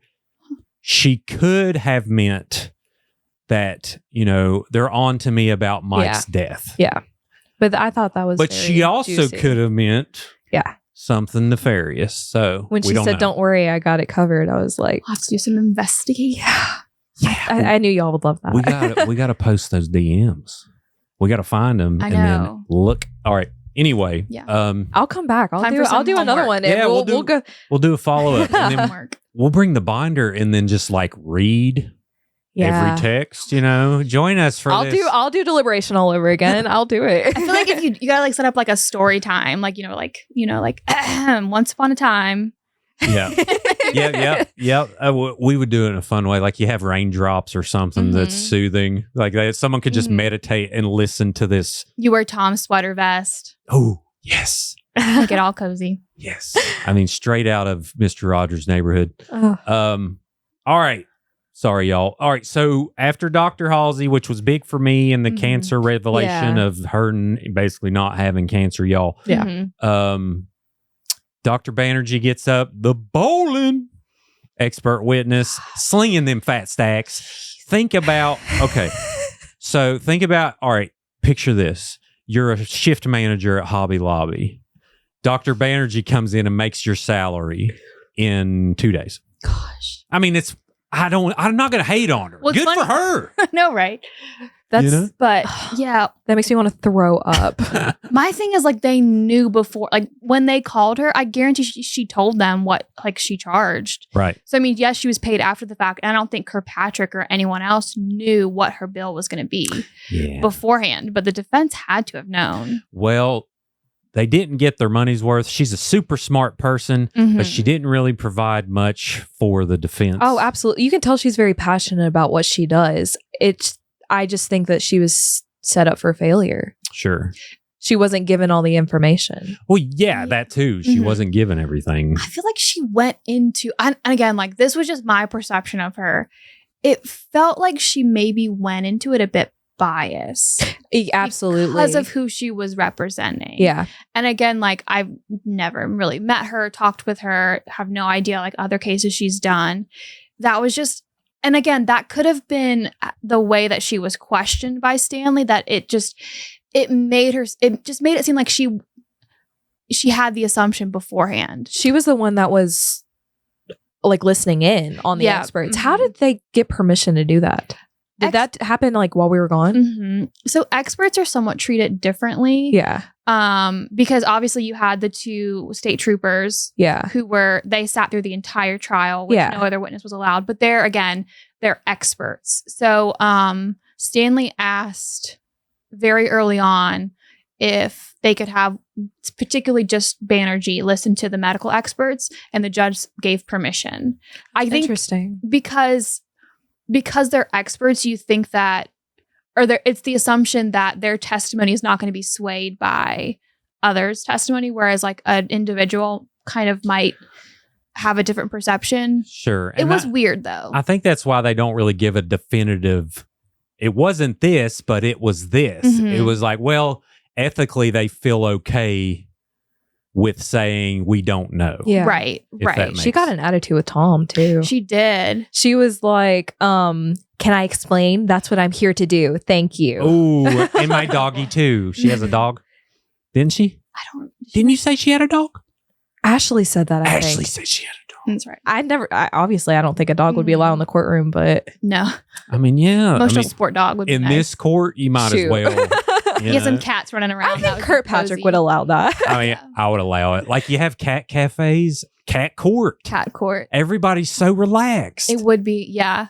That's what I needed. I needed one of your cats. Yeah, but then you'd have like We could bring- yep. you'd get the image of like the defendant, like, you know, like the maniacal, like with the cat. With like Dr. Evil. Mhm. Yeah, I have the same cat too.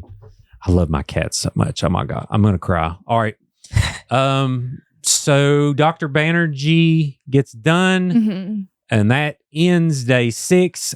For me, or day 7. Mhm. Day 7. I thought this was a very bad day for the defense, but Yeah.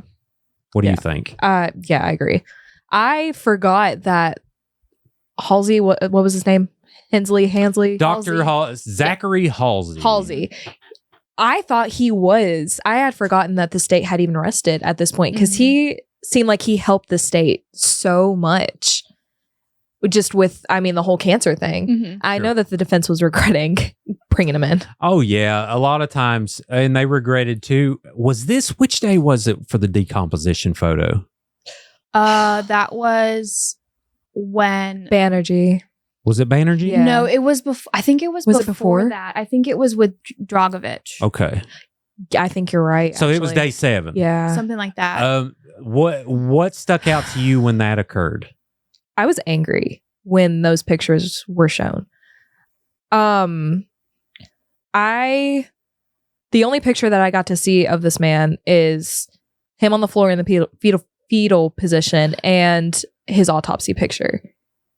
Right. And no one wanted to see that. Mhm. What did that do for us? It didn't prove anything. I mean, I was angry. I looked at it and then I looked at the floor because it was unnecessary. Sure. And obviously the jury heard Donna.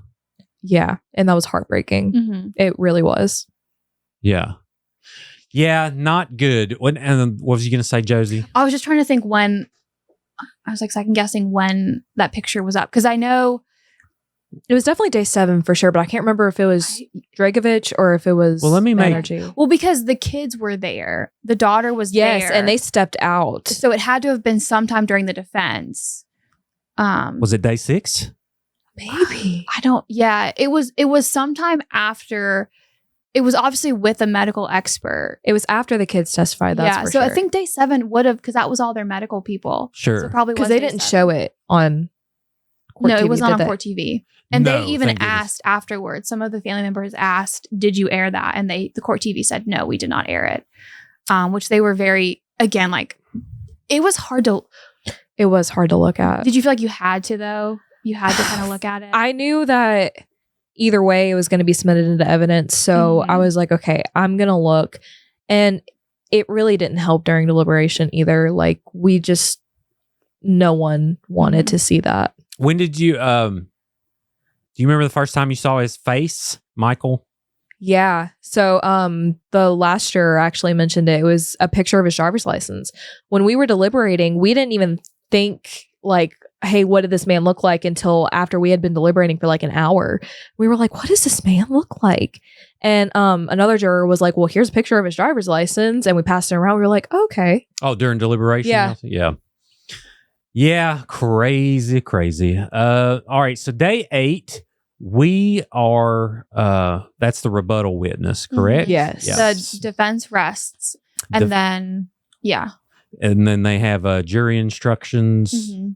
And then the rebuttal witness happens with Heinzman, which was basically rebutting the son's testimony of Michael's involvement in the business. Mhm. Yeah.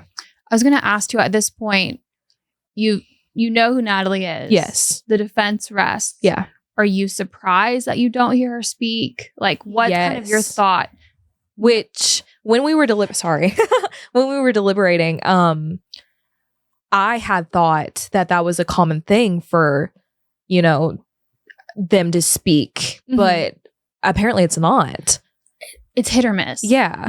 And I wish she would have, but I also see why she didn't. Yeah. Well, it's pretty standard. A lot of defense attorneys will suggest in a murder trial that Not to. defendants not Yeah. testify. Because it could hurt them, potentially. And it would have. Yeah, absolutely. Let's be real. Absolutely. But you are instructed as part of the jury instructions that you don't hold it against them, and you don't hold it in, like, you have no opinion about it, essentially. Right. I mean, as a person, you have an opinion, Right. but it can't weigh on your... It was definitely interesting because Yeah, I'm I was expecting it. No one else was expecting her. Really? And no, like, yeah, no one... Everyone was like, yeah, no, we kind of knew she wasn't going to speak. That's just kind of how it is. I didn't know. Yeah. It was interesting. Well, if I'm innocent, let's go, son. I know. Line them up. How many questions you got? Do you have 1,000 questions? Because I'll answer them. Yeah, I know, right? You need to get Tom's binder of what he was going to ask her. Oh, yeah. Oh, yeah. His little setup for... We've got a lot of binders. I need to make a That we shelf need to- and just start, you know, whole wall. collecting. You're going to have a whole wall of just... Was it later on when you found out that Natalie was going to testify and then change her mind? It wasn't until... I mean, obviously you found out after. Yeah. But I'm saying, what did you think knowing that she had told us, even though you guys didn't know? It was... I wish she would have. I mean, I seriously do. It was crazy because that's why we came in at 10 o'clock, wasn't it? That's when... That was that day? Yes. Well, they were... So that was that day, and they were also finalizing all the jury instructions. So that's why they had you come in late. Yeah. But yeah. Sweet. So, yeah, Heinzman rebuts. It's A couple of good moments from that. It's a funny He's word. a lot less nervous this time, you can tell. Yeah. Great moments of the text messages. Did you kind of laugh verbally or internally when he took some time to review the text messages and show Victor 6 instances? I mean, I definitely gave a little smirk, but I tried to keep as much emotion. I tried to keep a poker face as much as I could. Yeah. I would have been like mouthing like, you're going to jail. You're going. You would have been in so much trouble. Oh, yeah. Like, You couldn't... Here's the thing. If Kirkpatrick in the room with you, you wouldn't do it. you're right. No. He would be like... Did you notice how Kirkpatrick was just kind of like chilled out on his seat? Like just, he was so calm. Yeah. He was zoned in. Though. Yeah, he You couldn't, like, was. tell, but Yeah. Which he had the most comfiest chair out of all of us. Yeah, he did. I bet deserves it. it. Yeah. But I mean, he deserves everything that they can get. I mean, they spent, you got to hand it to Raleigh County. They did spend, every bit of $14.97 on that projector. Oh, so, I'm going to get you a shirt of that projector. yeah, just sit there like with Tom's 0 on it. But anyway, I love you, Raleigh County, all the people there. But I'm fighting for you, justice for you. Justice all right. for the projector. Yeah, exactly. All right. So Heinzman does his thing. We're on lunch break. We're on jury instructions. so long. So long. So long. Or are you listening? Oh, hopefully so. Yeah, I'm trying to listen as best as I could. During deliberation, we got the jury instructions, which we read over again, just in case there was something that we might have missed. Because it was a lot, it was a lot of information. 18 pages? Or something like that? It was 18 overwhelming. pages. It was, It was more than a dozen. overwhelming. Well, he did a good job. Didn't stutter once. Way to go. And he didn't read super fast too, which helped, know? Yeah.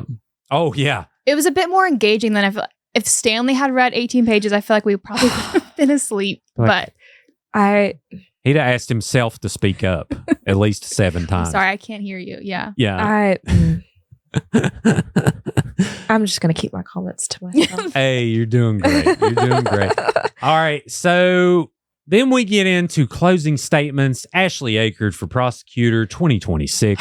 I am her number one fan. I love that woman so much. I want her to be my new best friend. I love her. That closing was unreal. Mhm. Yeah, she did so good. Well, she's introverted, so she probably won't ever talk to any of us again. No. No, she- No, I'm She's kidding. I'm probably kidding. not going to listen to this, but if you do, just know, Ashley, I'm your number one fan. Yeah, I'm kidding, Ashley. She's the nicest person.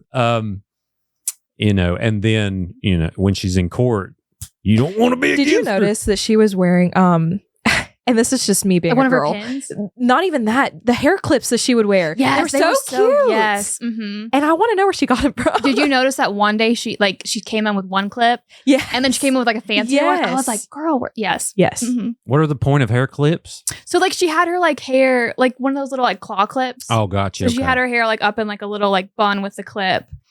Slay It was girl. so cute. It was like green. She's probably like, I'm exhausted. I don't have time to Yeah. be fancy. But it looked, yeah. Yeah, like I said, she's smoking, 2 packs of Newports in the back. Like, Gosh, go. sipping a little margarita. yeah, a little margarita. I'm gonna get so drunk before court today. Gosh. I tell you, after some of those days, I needed a margarita. right.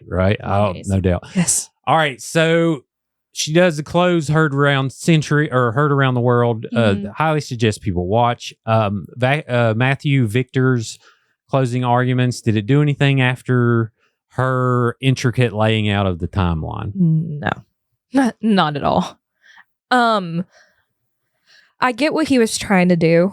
He was trying to throw us off and confuse us, but after seeing such an organized thing, Mm-hmm. it's not going to do much of anything, Sure. Well, yeah, and like you mentioned earlier, her clothes just answered so many questions, It did. tied things together, put it in a hefty bag, slung it in the garbage, and Yeah. said, "We're done Mhm. here." Yeah. All right. So who was your vote to stay and do the verdict that day, or were you like, I gotta go home? I really kind of just wanted to sleep on it. And it didn't take us long to decide. Mhm. Some of the other jurors have kids, they had families to go home to, and I understand. I mean, I personally just wanted to go sleep on it. Yeah. That was my personal opinion, and we all just collectively agreed, like, yeah, we're gonna go sleep on it. Well, it was like 4:35 o'clock by Yeah. then too. It was very late. It would have been probably 7 or 8 before we had gotten out of there, and that just didn't seem like a good time. Sure. Yeah. So y'all come in bright and early, and you start deliberation. What was first? Silence. I feel like we were all so anxious coming in that morning. We still couldn't talk Mhm. about it, obviously, but you can tell we were all on the edge of our seats. We were ready. And just before they released the alternative and the alternates, Mhm. and the other juror had spoke about it, but we had shared a nice prayer that morning, and we needed that because we were all emotional and anxious. So once we had started deliberating, I thought we were going to dive in, like, let's do this. No, it was silence for at least a couple minutes. And then we had to elect the 4-person, and that didn't take very long. There was a couple people who were just willing to do it. Mhm. And that made the decision a little bit easier. But then after that, we kind of laid all the evidence out to make it a little bit easier. And it all went from there. Yeah. So what's the first thing you did? Did you vote? Yeah. You took a vote? We did. I forgot about that. Yeah. No, yeah, no, it's fine. So you ended up voting by show of hands, correct? Yes. So Did you go 3, 2, 1, go? it was really just like the person who had like decided, like, hey, let's vote, was like, all right, who thinks she is guilty? Show of Man. hands. Mm-hmm. And it was close. I'd lift up 2 hands and be like, do I count twice? Well, just me personally, I was kind of hesitant because Mm-hmm. Sure. I knew, like, from the bottom of my heart, like, I had felt like this woman is guilty. But if no one else thinks this, I'm going to have to prove that this woman is guilty. I didn't know if I would be able to do that. Mm-hmm. So voting helped. It put me at ease, Mm-hmm. very much so. Yeah. That everyone had kind of seen what you've seen and like thought through the same process Yeah. that you'd been through that whole And time. a lot of the things that I was saying, like, a lot of people agreed with, like, it was not like I was expecting at all. And, we had gotten to know each other. We had gotten close. And not that I thought we were going to sit there and argue. Like, I knew that wasn't going to happen, but I just thought it was going to be so different than how it turned out to be. It was nice, Mm-hmm. Yeah. And when y'all voted, it was a heavy majority, but it was not unanimous. Yes. So then you divided up evidence? Yes. So we started with the states. The state had a whole box full of stuff. The defense had a folder. And we had a folder? a folder. Like that was it. They only had like 6 or 7 things. It was just their reports, really. Yeah. From the medical. They had the reports, the autopsy picture, which I turned over and put in the back of the folder because I'd asked. I was like, does anybody want to see these before I move it to the back of the folder? And everyone was like, no, it's irrelevant. I said, okay. Because they didn't really have any text messages, did they? That no. They brought forward? It was, which we glanced at the reports, and some of them were helpful, I guess you could say. Yeah. But it was mainly the binder of text messages the 3 binders of text messages that took the longest. Because, it doesn't take long to read a couple page report. Yeah. So, yeah. What batch of evidence did you get specifically? I got some text messages. I was the one that kind of glanced through the defense stuff as well. Okay. A couple people did as well, just to go behind me. There was one report, and there was the report that I was telling y'all about that showed how much each person had lost. And I thought that was a really interesting report because it said how like she was supposed to pay back this amount, and it was a total amount of like 3 million something that she's supposed to pay back. At least 2.5. 2.5 At least, yeah. And it was crazy. I'm like, well, if she goes to prison for the rest of her life, she's not going to be able to pay this off. Well, if it helps you sleep at night, she's paying $25 a month. I saw that, and I'm not going to give my opinion on that. Yeah. Hey, you're doing great. I'll give all the crazy stuff. Well, I think if you were to ask them, like, would you like to have your money back or would you like to have her in prison for, I think you could maybe make some arguments. Yeah, But I mean, again, that would have a lot been of people an lost a lot of interesting thing to money. ask. Wow. I didn't even think about that. I mean, $250,000 though. It's like, I can't even imagine. can I have both, please? Yeah, right. For real. Both would be nice. Yeah. Yeah, you're right though. Was there like anything that you remember that you're like, I want to specifically check this out? Like when you look at the evidence? Really in particular, there were a couple of text messages that were shown in court, but either like weren't submitted into evidence or weren't given to us, and those were the ones that we wanted to see the most, but obviously we couldn't if it wasn't submitted into evidence. Yeah. So we kind of just went through what we had. I will say like the vials and stuff, we looked at them, but they weren't as helpful as, again, the text messages. I want to see this text. I'm Me too. going to when this wait. goes out, maybe some of the jurors will reach out to me and be like, "This is what it said," and I'll tell you. Text your group chat and let us know. Yes. Yeah. Well, I think it's interesting that you mentioned the text messages because I can remember both Heinzman and Bledsoe saying like the text messages convinced us. They were that's why. So like it's interesting that like you guys you got that same perception looking through those, is that like they definitively proved that she was guilty of both. Did she not think that these text messages were going to be? She didn't. I mean, I would be careful about. I'm careful about what I say texting my mother. Like I think it's that.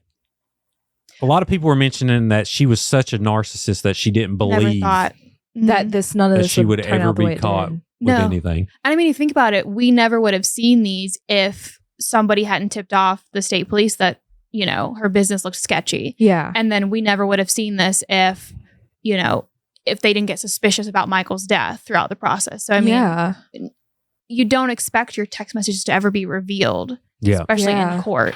They're on to me about Mike. Yeah. I mean, I think that could be the name of the episode. If the courthouse was open today, I would go there right now. But well, I'm telling you, and y'all have to tell me who it was to. Was it an iPhone screen or was it? Oh, was it that weird weird message back and forth? Yeah. I think it wasn't an iPhone. It was a weird was looking. it a Samsung? It kind of looked like it looked like to me that they pulled these from records. Some of them looked like they were screenshots of the phone because you could see a thumb. Yes. Others of it were like It was like a Pulled from a- screenshot on the phone is what it looked like. It was. Okay. Okay. We won't go too far into that because I think a lot of these were transferred in different ways. Yeah. Some of them look like they was printed off a computer. Mhm. Yeah. So, yeah. Okay.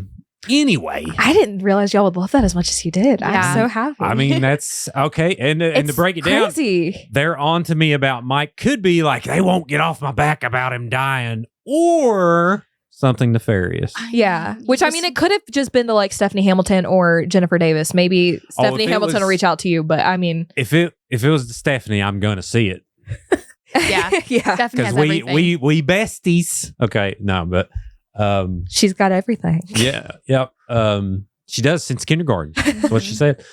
And the Which I can Hamiltons are respect. awesome. I mean, like, you know, saving. I can relate to that too. I love her too. saving everything. I love Yeah. her. Very nice. Very nice people. All right. So you all, how long did it take to eventually come to a unanimous decision after looking at the evidence? It wasn't long. We still, once we had decided that we were unanimous, we still continued for a little bit to look through stuff just to make sure. Because, you know, this is a big thing. Mhm. You have to be sure. We made sure we looked through everything before we signed, or the foreperson signed that paper. And yeah. Huh. How are Yeah. you feeling like after? Like, obviously, like your initial response when you start is like you cry. It's a lot. But Yeah. how are you feeling at the end, knowing that like everybody came to the same decision? You guys looked through everything. Like, what were you feeling like when you guys decided on that? At guilty this verdict? moment, I'm feeling pretty good. Mhm. You know, the paper had been signed, like we all were unanimous at this point. Mhm. And it was great, you know. We flicked on the light. Apparently everyone started scrambling at that point. It was madness. I was freaking out. because nobody was expecting it to Josie happen. was texting me like, the light's on. I'm like, what does that mean? Your reaction popped up on my TikTok. Oh, nice. Of you Afterwards. getting up out of the chair. Afterwards, and right? Yes. Yes, okay. You getting up out of the chair and screaming, and I'm dying because that was so funny. I was so excited. I mean, Oh my you know, it's such a weird thing to get so excited. Well, about. you're I so will like say- dialed into it, Yeah. right? Like you don't really know. I mean, for us, we didn't know what the decision was. Yeah. So we were like anxiously waiting. You know, me, I don't think I had much of a reaction because my first thought was like, I need to post this. Like I need to get the alert up. I need to, you know, so I don't know if I have too much of a reaction to like guilty, not guilty. I was just like, I need to make sure I write the right thing. I will 'Cause say, you're professional. I'm trying yeah, it seemed like people were shocked. to. Mm-hmm. I know, which I didn't know this till after I had looked. Kirkpatrick had said like no outbursts, whatever. Yes. But the gasps, Michael's family gasped and got up on the edge of their seat, and everyone's jaws were like on the floor. I was trying not to look too much, but I couldn't help it after I heard that. I was like, is this that shocking? Oh Yeah. my gosh. Like, did no one think that we would find her guilty? Yeah. The only thing that would have been better if like Randy Orton would have came out of the crowd and RKO'd her right on the table. I'd have just no violence. I love Randy obviously. Orton. Oh yeah, he's the man. I think we were all so critical, especially like the news people. We looked at it from like, you know, obviously a lot of us had talked to Donna at this point. Yeah. Not many of us had talked to Natalie's family. So we had a connection to the case, but again, we're trying to look through it like through a, you know, a very like not biased, like kind of standoffish lens so you can report on it. And I don't know if we thought we all knew it was a difficult case. Yeah. And none of us really knew what was going to happen. So I Yeah. think just getting a verdict, period, we were all like, oh, Yeah. wow, like this is it.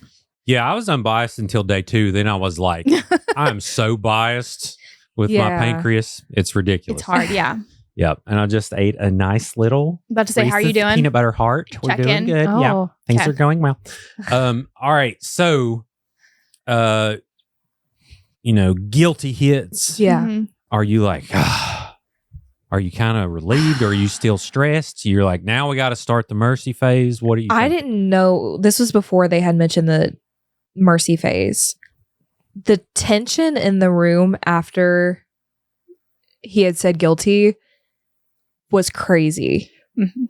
I mean, my heart was beating out of my chest, and I wasn't even the one that was being convicted. But I wish I could have got to see Natalie's face, and I went back and I watched it after everything was done and over with. But it was tough. You know, I look over, I see Donna and the whole Bolt family.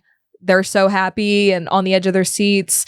People behind them, jaws are on the floor. The kids are crying. And I'm just like, oh my gosh, like this is crazy, you know? Sure. Yep.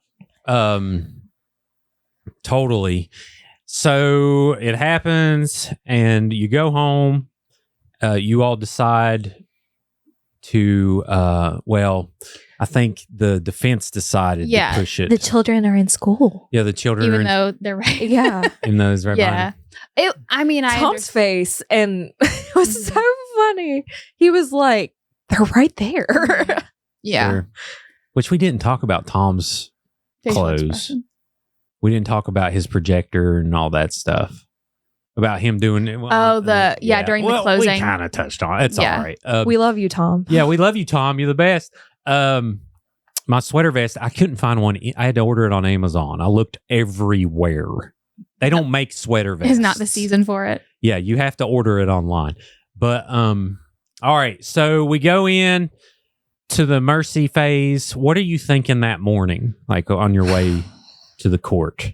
I had no clue. I really did not know what to expect. I had known that it was character witnesses that we were going to have to hear, but it was nothing like I was expecting. I wasn't leaning one way or the other. I really was open-minded, you know? Well, that's good. Yeah. I mean, and I know the other juror was like, I was thinking mercy, you know, if we went in. And then we start. Did you kind of realize it was going to be an emotional day, though, going into it, knowing what you were going to decide? Not until we were about to go in. I see some people grabbing tissues. I'm like, maybe I should grab a couple too, just in case.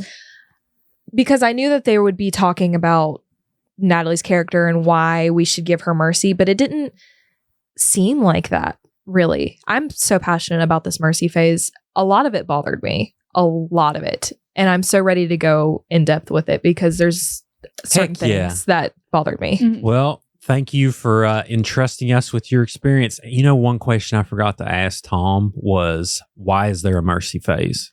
Well, because it's part of the way that I think it's the state statute is set up, right? So because the state dictates the sentencing guidelines. A lot of people think the judge decides how all the sentencing works, but it's not. So you have some charges that are like a set 10 years. Some charges are like, I forget the name of it, but it's like a 10 to 15. And so the judge doesn't have the say-so of dictating the length. It's whatever the state statute states is the sentence for the charge. That's what they get to impose. They can decide on consecutive or concurrent. Yeah, the judge does have some leeway with that, but a lot of the sentencing is dictated by state, and the judge doesn't have any say. So the mercy phase would be about parole, which again is in the state statute for what is the sentence for murder. It talks about the mercy and lays out how that process works. So does it only work in like first degree murder, life without parole situations? I think it would be, again, my only experience is dealing with the first degree murder. I think it potentially could be in any lifelong sentence, potentially getting parole. I'm fairly confident that's true, but I'm not 100% sure. I just know that in first degree murder, if it is a lifetime sentence, they do have that mercy component in there. I will say during deliberation too, there was we had the options. There was like the first degree murder, the involuntary. Involuntary. And I'm pretty sure there was a third one that was malicious or malice, whatever. I think he had mentioned something about it, but I think it was guilty of first degree, not guilty of first degree, and if not guilty, involuntary. I think there was just the 3 options. Yeah. I think Was involuntary ever an option for you all? Not really. Did you discuss it? We discussed it, but it didn't seem right. Just didn't make sense. Didn't make sense. It couldn't be one and not the other. Right. Well, again, they were only supposed to consider it if they did not think she was guilty. Yeah. So there's really no point in if you think she's guilty to even consider Well, it. when the 4th person was filling out the paperwork, we kind of had to read through it again because we thought we had to fill out the backside too for the involuntary. Gotcha. All right. So we're coming with notes. Yeah. Jelly a lot. Cat. I have a lot of them. There we go. I told you I'm very passionate about a lot of things bothered me in this mercy phase. Yeah. Oh, I bet.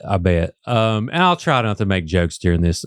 But so we start out with the defense, and Penny Lowry is first. Do you want to touch on everybody? You want to kind of, okay, let's do it. For the most part, yeah. Okay, yeah, let's do it. All right.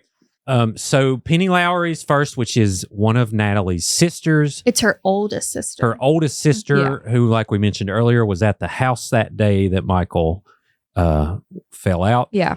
And she kind of mentions about, it just turns into kind of what this morning is going to be like. Yeah. Kind of, not really admitting guilt, but pleading. For the most part, I think she was pretty genuine. She did say that one thing. She did say something to Tom that was like, I've seen people get less time for way worse. And Tom was like, okay, we'll just let that slide, I guess. But I don't really think she bashed Michael too much either. No, listen, I've heard really great things about Penny. Yeah. Very good, upstanding citizen in the community. Yeah. Sticking up for her sister. It seemed, yeah. So, yeah. It seemed pretty genuine, Yeah, for sure. And now, it is weird about people not knowing the amounts and kind of not really calling themselves victims when it comes to the financial side of it. But she was very emotional too, and her emotions seemed very, very genuine. It did. Yeah, I will say that. Yeah. That really struck me. Very, yeah. Yeah, very much. So moving on, we got Sharon England, the defendant's aunt, the 10 Commandments. 10 Commandments. We'll call her, Miss 10 Commandments. How was that accepted by the jury? I know for me personally, I started to tear up during this, and it wasn't because I was emotional. Obviously I was emotional, but it wasn't because what she said had made me emotional. I was more angry at that point. I was like, is this really what I'm going to have to listen to all day long? Like, you're really going to sit there and say God's going to judge me for my decision? I can convict her of murder, but I can't. Oh, you were judged for that too. Oh, I'm sure. But just kind of. And then she was reading off like the Bible verses and stuff, and I'm like, that's not okay. Sure. Yeah. No, yeah, I understand. And it's like, listen, I'm sure Sharon's a nice lady. Oh, I'm sure. This is a case of brainwashing. Yeah. Something like that. And Sharon was there every day because most of Natalie's family could not be there because they were but she was there every single day. And I get what she was maybe trying to do, but I feel like it came off wrong. It came off very wrong for sure. And everyone felt it. It wasn't just you all, but it was kind of like, how, I don't know, it felt like we were all just children that just, said a dirty word or something. Yes. I'm so glad you said that because I had said that to myself yesterday. Like, she's talking to us like we're children. Yeah. And it's crazy. Yeah, it didn't come off well after, especially she was found guilty of murdering someone. Which I wanted to not cry as much as especially if I could prevent it. But I was overwhelmed and I was just angry at that point. And I know that Bledsoe and Heisman were staring at us hard during this entire thing. They were watching all of you. Yes. So they probably saw me cry and was like, oh gosh. Sure. Yeah. Yeah, it was a little rough. You could sense it though. You could sense the tension, but like the jury, you guys I think towards the end, you guys were frustrated. Yes. I felt like. Yes. Very much so. Sure. And we have Rachel Carrico, which I was just sad about, is basically she was saying Natalie called her because her dog died and all these kind of personal accounts. She didn't really stick out too much to me. But I mean, it was interesting that she was one of the ones that received the scholarship, though, which we later learned that it was mainly friends and close friends and family that received it. And there's been several receipts I've saw of her posting about Michael, saying how great of a role model he was and things like that. Were you there? So, which you probably were she there. wasn't really throwing shade. No. I think she was simply there to say that she had a close relationship with Natalie. Yeah. She was still close with Natalie. And again, to paint Natalie in a forgiving light. I think maybe if more people had been like Rachel and had been like Penny, we might have had a different decision. But absolutely, because they didn't focus on whether or not they thought she was guilty. They focused more on her character, which is what everyone should have done. How great of a person she was. What all they did for right. Yes, right. Yeah. Yep. Were you there whenever we thought that Rachel was the daughter for the longest time? I saw her in the crowd and I thought maybe that might be too. And the day which it was an accident, I'm sure. But Tom left that picture of him on the floor up and Rachel started crying. Yes, she did. And she did not like that picture was up, which it was intentional because they got called to the stand. So he didn't think anything of it. Yeah. Tom did not mean to leave it up. It just was like that he finished and that was done. Yeah. I had a lot of people because I had posted, I would take a screenshot of the cameras because I could see all three of the cameras at once. And a lot of people were like, who's this? Who's that? And that she was one of the people that people were asking who she was. And I think it's Penny's daughter. Yeah. We later put kind of 2 and 2 together, especially after the kids testified. Right? Mm-hmm. Yeah. Her last name Penny's daughter. Yeah, Carrico. And Penny was a Carrico. Oh, okay. Yeah. Gotcha. Okay. But again, it was because Rachel was never called to testify, so she could be in the courtroom the entire time, whereas the kids couldn't be there, the parents couldn't be there. That makes sense. Yeah. So it was mostly Sharon and Rachel who were there for the most part throughout the trial. Yep. Which Daphne came a couple of the days, didn't she? She did. She started coming because she was supposed to testify too, but for some reason was also dismissed from testifying. She started when the kids testified.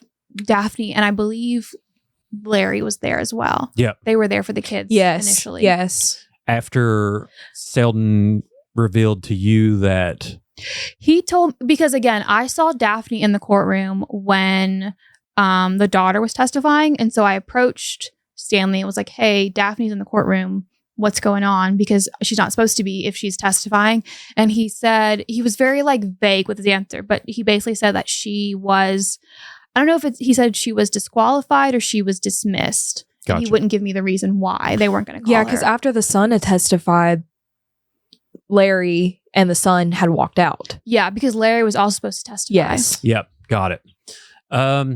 Okay. So Rachel goes and then we hear from the dad. Mm-hmm. What were you feeling after his?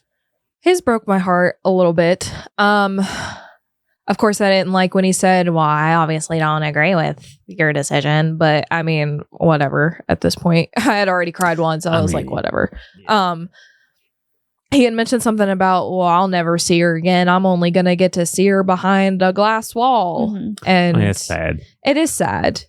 But yeah. I mean, you can still, don't they have visitors where you can see them sit at a table? And I mean, I don't know, maybe that's just in shows. I don't know how that works, but I'm not sure. I mean, obviously they can have phone calls, whatever their visitation. It's not like he's never going to see her again, I mean, it's kind of the same relationship most people have with their kids when they're 40 anyway. They just go and meet at this place with terrible lighting, and talk on a phone. But I mean, obviously, you don't want your kid to be in prison. No, and he didn't really bash Michael too much either. No. He had mentioned how they went fishing and they did all these things, and his was okay. Yeah. I mentioned about their relationship. And again, like you had said, if it was more like Penny's and Rachel's and maybe even his, it would have maybe affected the decision. Sure. I think you could sense the bitterness from some of them especially towards the jury, which again, Absolutely. it's a bad strategy when you're also depending on the jury to give you mercy Yeah. or to rule mercy, to also like show your like animosity towards them. They was needed- a bad move. Yeah, they needed some Natalie salesmanship I You mean, know. she could have probably sold it a lot better. for than they sure. did. Oh, she'd have sold it. Mhm. If she didn't already steal $3 million and murder her husband, Mhm. she could have sold it. All right, then we got Daphne.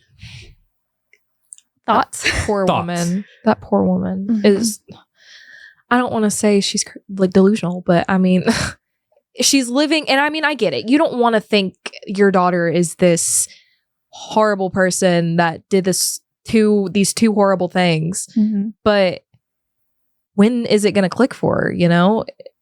When she's behind bars for the rest of her life? I mean, is that when it's going to do it for it? Like, when is it going to do it for you? I don't think it'll ever. And you had mentioned this yesterday, when she had said, I had lost, like, what is it, $276. Yeah. Mhm. And Tom was like, $276? She said, no, $276,000. That right there told me how much money those people have. Well, yeah. I mean, I don't know. I mean, I'm going to be nice to Daphne, but yeah, like Yeah. you mentioned, I don't think she's ever going to. And I mean, if you don't see it now, No. And it's sad. It Yeah. really is sad. Mhm. I didn't take much from hers because, I mean, it's just sad. Yeah. I think, to be fair, I think that would have been a significant amount, because Daphne was a school teacher. She's a retired Yeah. teacher.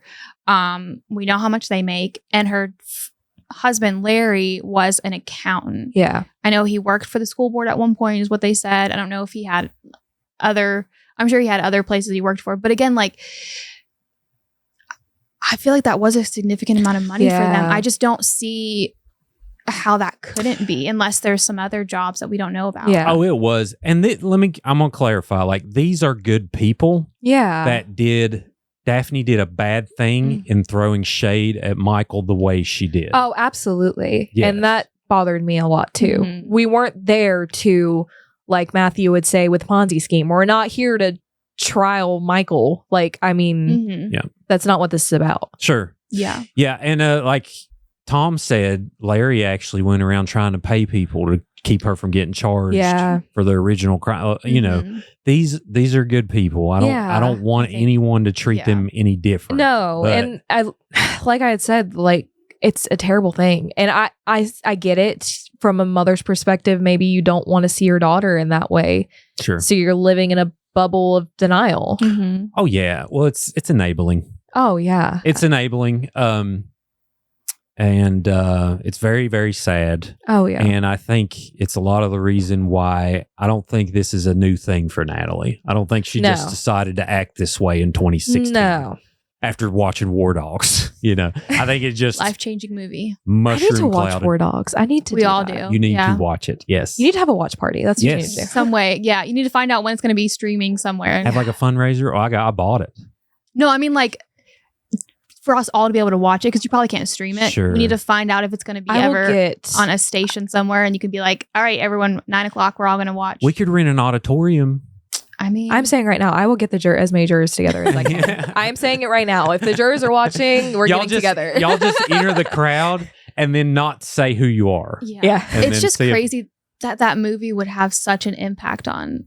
I even asked my husband, I was like, have you ever seen this? He was like, no. I mean, it's like, it was a good movie, but it was one of those that you forget about. Yeah. Right. It's supposed to be like a funny, humorous thing, not a lead to murder thing. No, it's she turned into a documentary. I mean, Onboarding video.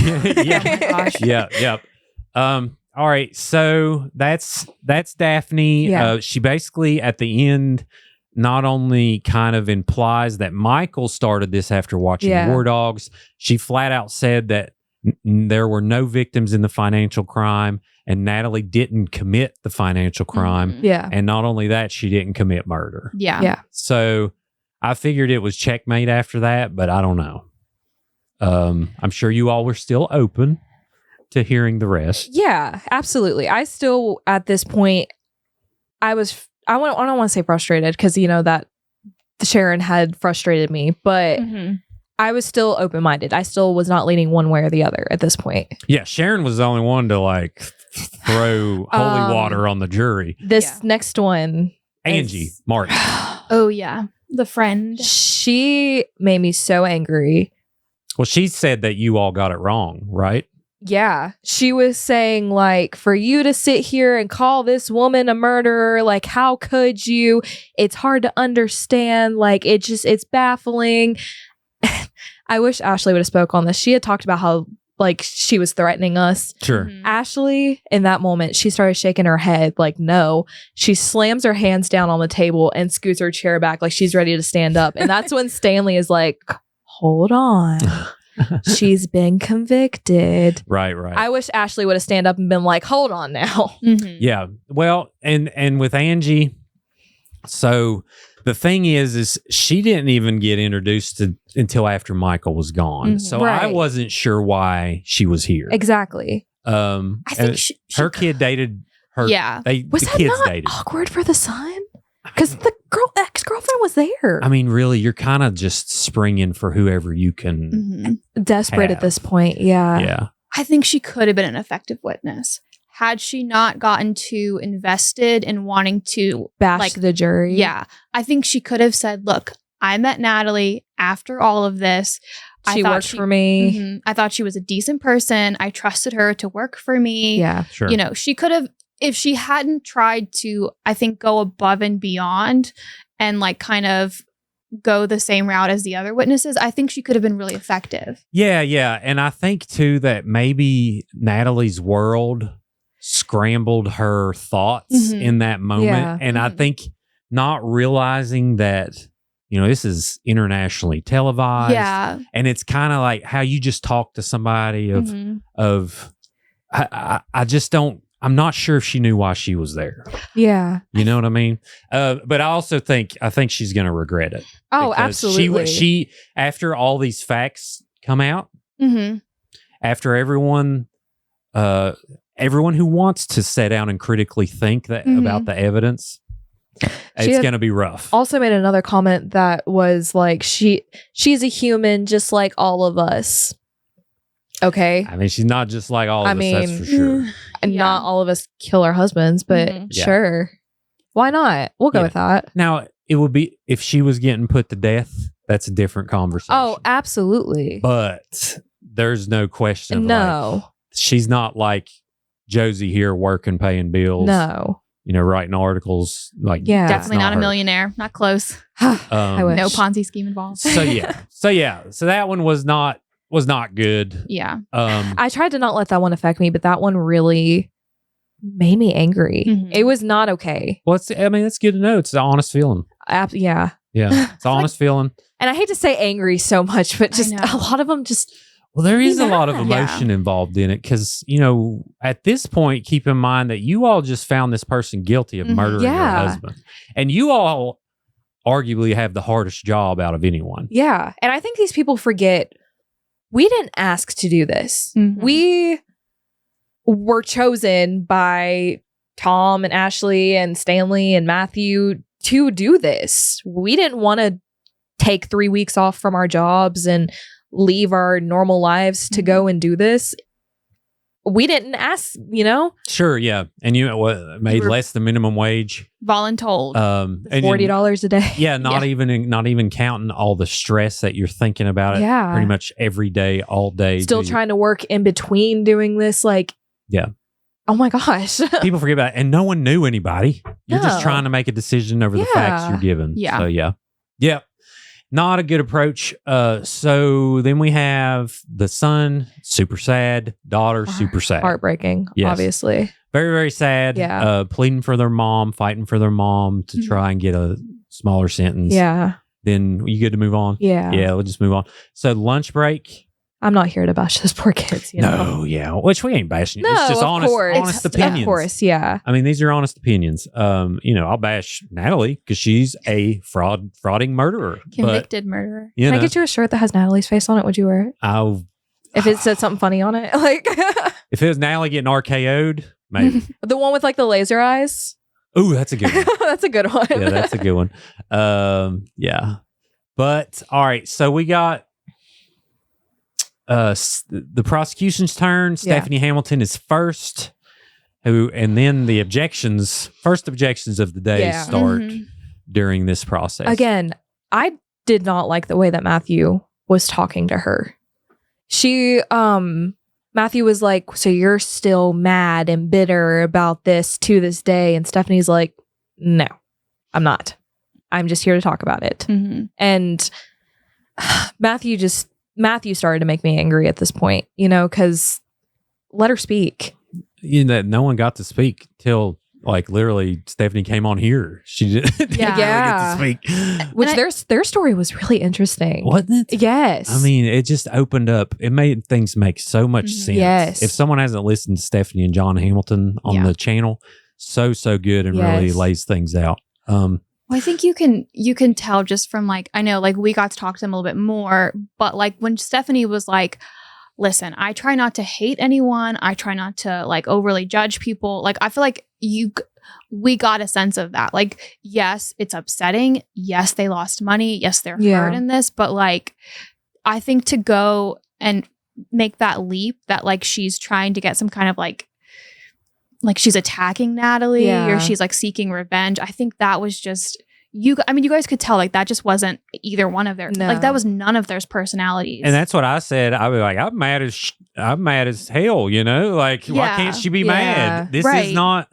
And if you noticed what's the husband's John, JD, yes, shout out.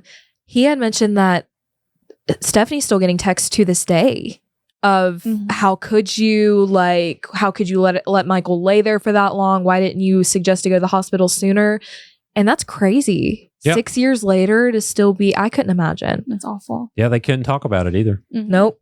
All right. So then JD gets up and remembers his friend, tells everyone what he was like. Yeah. I don't remember too many objections in his. Do you? I don't. Honestly, there probably were some in there, but he did object to when he said like, oh yeah, we're still getting texts to this day, right? I think Yeah, you're right. Yeah, because he was like, well, that's speaking on someone else's behalf or whatever. Oh yeah. Okay, I remember. Okay, and these things are important to hear because the ripple effects, and God bless the youth sports people because they still didn't get any closure. No. For those who didn't know, that's what cranked to started this whole thing up. Yeah, and that was interesting to learn about. Yeah. Crazy. Yeah, it's nuts. So hopefully we'll be able to report more on that. We'll see how it goes. So JD gets done. Then Chris Davis, they spelled it wrong on the actual court TV it happens. listing, but it happens. Of course, Chris Davis gets up and it's very emotional. I wanted to stand up and give that man a hug right then and there. You could tell that man was hurt. He was very genuine. I wish that because the defense side was saying like, beg to give her mercy. Mm-hmm. And the only one that really said like, don't give her mercy was like Donna, maybe Ed. I can't remember. Oh yeah, Ed. Ed. He was something a little different. I wish Chris would have been like, it was beautiful what he said. Like, I thank you. Like, you don't need me to tell you what to do. I wish he would have. I think him telling me, which obviously we kind of knew which way he was leaning, but in that moment, I think it would have been helpful. That's good to hear because I felt like it was more beneficial for you all at that point to be treated like adults and saying... Absolutely. And I know Chris, he understands what you're going through because he deals with this. Yeah. I mean, I don't know if he does murder trials specifically. Criminal. But he's... He could have... I don't know. Yeah. He knows how to talk to people, you know? Well, he's a very he's I don't know if he's from here, but he's been in West Virginia for a very long time. Obviously, he knows the community. He understands he has that community mindset. So I think that's what he was trying to do, was just saying you're in my community. Yeah. You've done their job. I trust you to finish it out. And I thank you. And that was I cried during I did.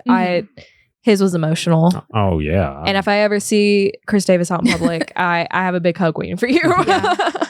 Oh, me too, Chris. It's coming, bud. It's coming. But yeah, I think it was good hearing his too, because it kind of affirmed what I believe the majority of people watching were feeling. Yeah. Because he said, you could tell he was listening to things said about Chris Yeah. earlier in the day. Yeah. And he said he's not what you heard he was. Yeah. He was a good man. I'm surprised Jennifer didn't testify, which I know she had done the original. Mhm. Oh, I think, yeah. This was voluntary. Yeah. So none of these people were subpoenaed. Everyone who spoke wanted to speak for either side. Yeah. So Jennifer was in the courtroom with Chris, with her husband. Yeah. I don't know it was obviously very, very emotional. So I think, everyone kind of just had to just decide for themselves whether or not they could handle it. Yeah. So Yeah. I think I think she just let Chris, because I think Chris spoke for both of them in a way. Oh, absolutely. Yeah. He did a great job. Because it's not obviously easy. very destroyed by the whole thing. Yeah. So I think that's probably an instance of like Chris is going to relay what the family feels. Mhm. Yeah. I mean, you saw from the 2020 interview that they did, like it was very much still fresh for her. Oh yeah. Having had their kid used to, help What with keeps the them murder. alive. Think about it. Yeah. So it was. I mean, it's not this, but it's essentially they let someone borrow a gun to take their kid hunting, and then Yeah. they used it to murder their husband. You know what I mean? I can't imagine. Yeah. I have a question for you. Do Sure. you think it hit close to home because you're a diabetic and you relate to it 100%. a lot? Yeah. I kind of figured like just because you're so passionate about it and it's amazing. Yeah. Well, I don't know any of these people, and from listening to the full trial and hearing the misinformation said about insulin, Yeah. I just thought it was important to not let anyone think that was okay. Yeah. And it kind of started from there, and then all the other insanity was just a snowball Happened on its own. effect. Yeah. The rest is history. Sure. Yeah. Yeah. So yeah, definitely. I mean, and I feel for this family for letting their friend borrow insulin, because Yeah. I've mentioned personally, I've done the same thing. Yeah. And then she took advantage of that and murdered her husband. So it's Insane.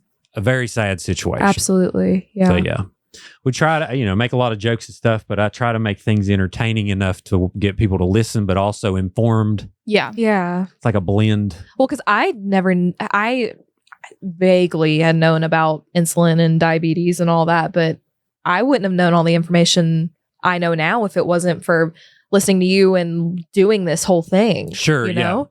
And to clarify, after. Yeah. Yeah. Because that's what I was saying. I was like, please God, let there be one faulty pancreas on this jury. I know, right? Yeah. and there was. I Mhm. said odds are Couldn't believe 1.2 it. people. Yeah.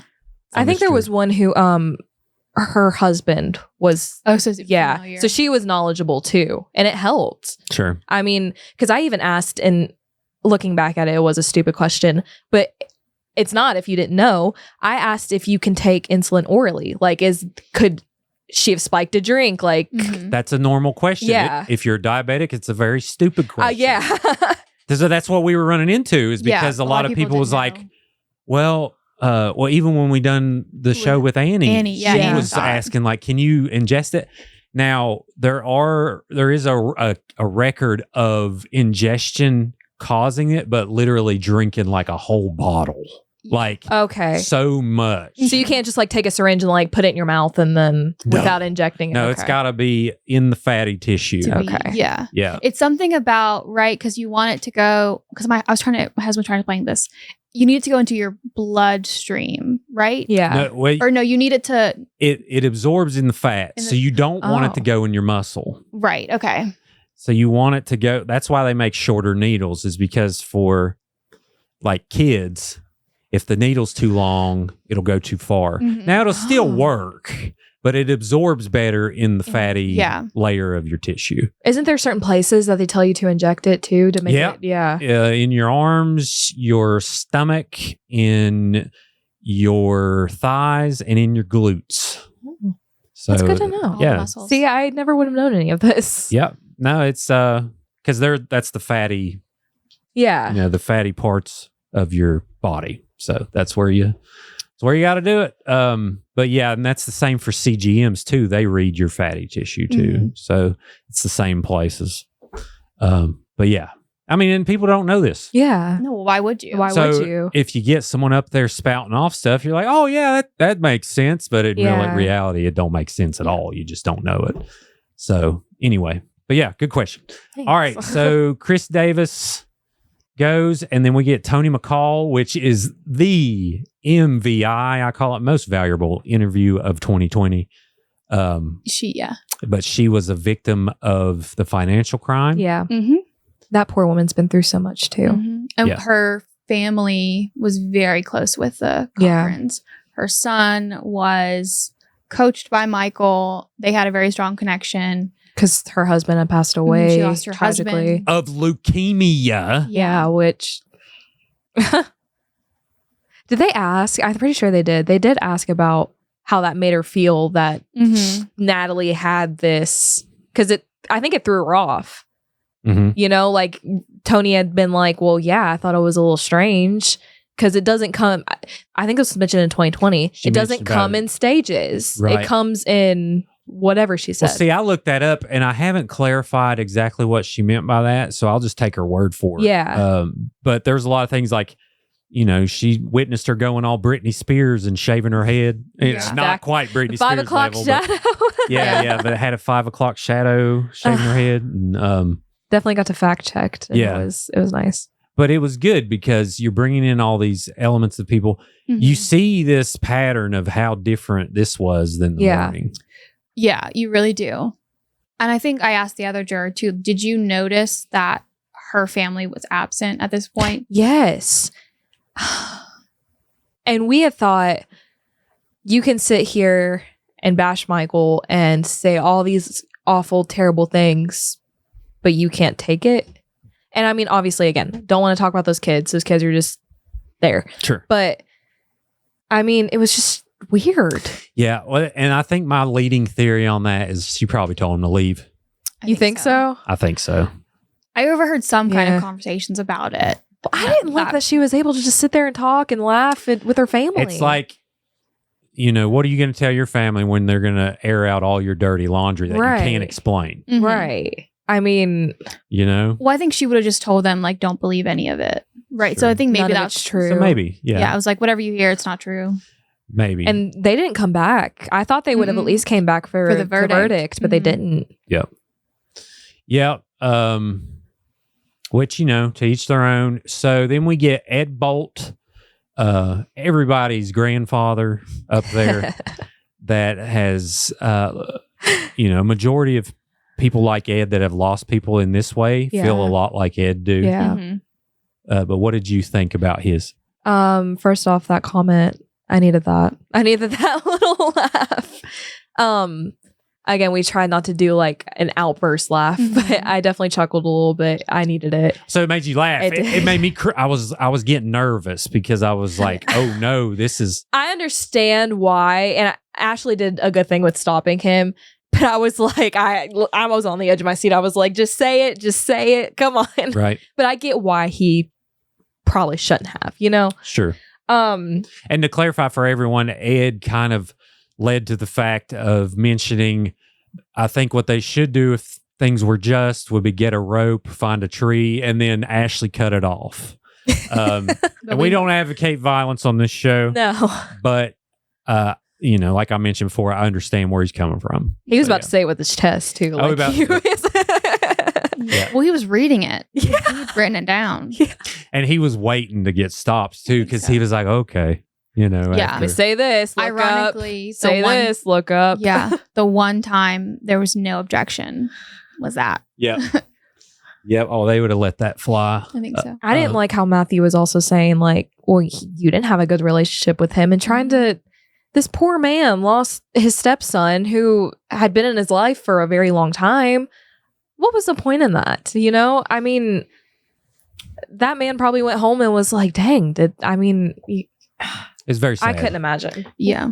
Very sad, and he didn't get to tell the shoe story. Oh, yeah. Yeah, this is just sad. Are you going to get the bolts on here? You need to. I hope. I don't want to jinx it, but I hope. So, All right. Ed does a really good job. And then Donna puts her pictures up. And you all get to see Michael's face in a large version with Donna around. And then they object. Matthew, and I know you had mentioned something about being like not trying to be insensitive or whatever, but he had said something, well, the jury can't unsee what they had saw. He did. And I'm like, what is seeing pictures of? I mean, I get it maybe from a lawyer perspective, but I mean, it didn't affect my decision one way or another. It was nice to see a picture of his face that wasn't a driver's license, or his 7-month decomposed body, I thought it was nice, but well, and I think that was his point. Yeah. Is because he didn't want to humanize him. Yeah. And that's awful. Very awful. Very awful. It seemed like it wasn't, because at that point, I did not think you had seen a picture of him at all. Yeah. So I think that was his point, but also I don't know, kind of knowing that there was a picture of the driver's license in the report, I would have been more inclined now. They've already technically seen him. So which again, we still didn't see much of his body. We just saw from neck up. Those pictures were mostly just of his, again, it wasn't like a full portrait. It was mostly just his face. I would have loved to see pictures of him really buffed out, just a picture of these tough man something. Sure. So I could see really how in shape this man was. Yeah. Well, we got a bunch on the Facebook page, but he was just an athletic CrossFit looking dude. Yeah. But yeah, so definitely, I mean, it's safe to say it rubbed y'all the wrong way making her take him down. Yeah. I just think that it could have been handled a little bit differently. Mm-hmm. I think that Matthew maybe could have watched what he had said and maybe chose some different words. Yeah. Well, they actually put it in the... Yeah, in their... I called it an appeal. I was wrong, but correct me there. In their post-trial motions for an acquittal and for I think a whole new trial, it was mentioned that those photos swayed the jury. It was alluded. It was the perception of the defense, which again, they're just trying for anything and everything they can. I mean, I know, but leave that out. You know what I mean? Yeah. But at the same time, I'm not a lawyer, so whatever. I mean, I get it.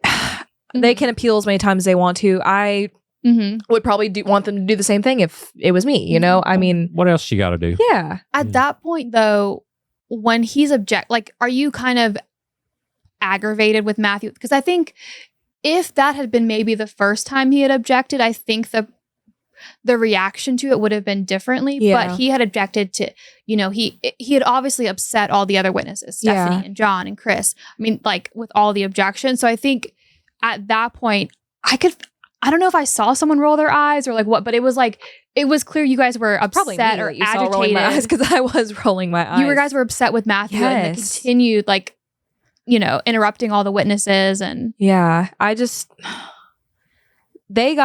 family got their chance to speak. I wish these people would have gotten their chance. Mm-hmm. Sure. And the whole, we're not here to retry the case. Well, obviously they know that. Mm-hmm. They just want to tell their story. Yeah, and they didn't get to. No. Really. I mean, without objections. Yeah. They got to say a lot more than what they did. But, yeah. And Donna did an amazing job. Oh, I love that woman too. Would you have liked her to just read her whole 8 pages? Yes, absolutely. I mean, obviously it would have taken a long time, or even, which I know this never would have happened, have that submitted to us. That would have been nice just to read through it, Yeah, I'm very interested. But we'll see. Hopefully she'll get to read it aloud one day. Yeah. And everyone will know. All right. So Donna goes, game, set, match for me a long time ago, but especially it's okay, well, let's speed it up here. Looking at Natalie in the eyes. That was great. Oh yeah. Just she did. Cutting the laser beams on. It was great. So I'm glad she got to speak her piece somewhat. Yeah. Robert Heinzman gets up and I thought Donna was going to be last. Mm-hmm. Yeah. But I think, well, again, what Tom and Ashley said to us, he was there to say, I think he was there in a way to if any of the defense's witness had said like she was remorseful, she felt bad, he was there to say she wasn't remorseful. She continued the Ponzi scheme. Yeah. She continued to victimize these people. Isn't that when they brought up Betsy too? Yes. So- Yeah. Praise be. Yeah. Was it the mercy phase or the They rebut? had brought it up, I think I think maybe he brought it up in the rebuttal. That might be. Yeah, he brought it up a couple times. Because it was brought up maybe one or two other times during the whole trial, Mhm. but that was interesting. Good too. old Yeah. And to find out Betsy. she's a real person. Mhm. Yeah. Rest in I mean, peace. imagine the landslide that fell on y'all after you were officially done I and know. you started researching. It was Oh my just- gosh. Yeah, it's a lot. It's Awful. a lot. It's going to be, I think we're 20% there. I think. Absolutely. Yeah. Goodness. All right. So he says, don't let her out. She's going to do this again. And Mhm. he's definitely right. Jury instructions. Then we get the close, which was very quick and short and sweet with Ashley. Mhm. Stanley talks about our taxpayer And then dollars. Stanley gets up and talks about It's probably a good thing they can't see my face right now because oh my gosh. Yeah. At that point, I was just done. Mm-hmm. I love everyone on that jury, but I was ready to go home. I was ready to move on. I was over it. His was so long and drawn out, and he has that very monotone voice, which is fine, okay. It was too long and it Mhm. was too babbly. Like, it was just nonsense. yeah. It was also like what, almost 5 by then? Yeah. It was also the only time we heard somewhat admission of guilt from the defense, Mhm. even though it Right. wasn't really that. I will say, which the other juror, I can't remember if she talked about this or not, but even, which I know Natalie would have never gone up there during the mercy phase and been like, I did it, I'm guilty. If someone, anyone in her family, anybody would have admitted to it, we would have probably given her mercy Mhm. right then and there. Like, done, wouldn't have had to talk about much. But because no one did, everyone was thinking that this lady is so innocent, it Yeah. made it that much harder.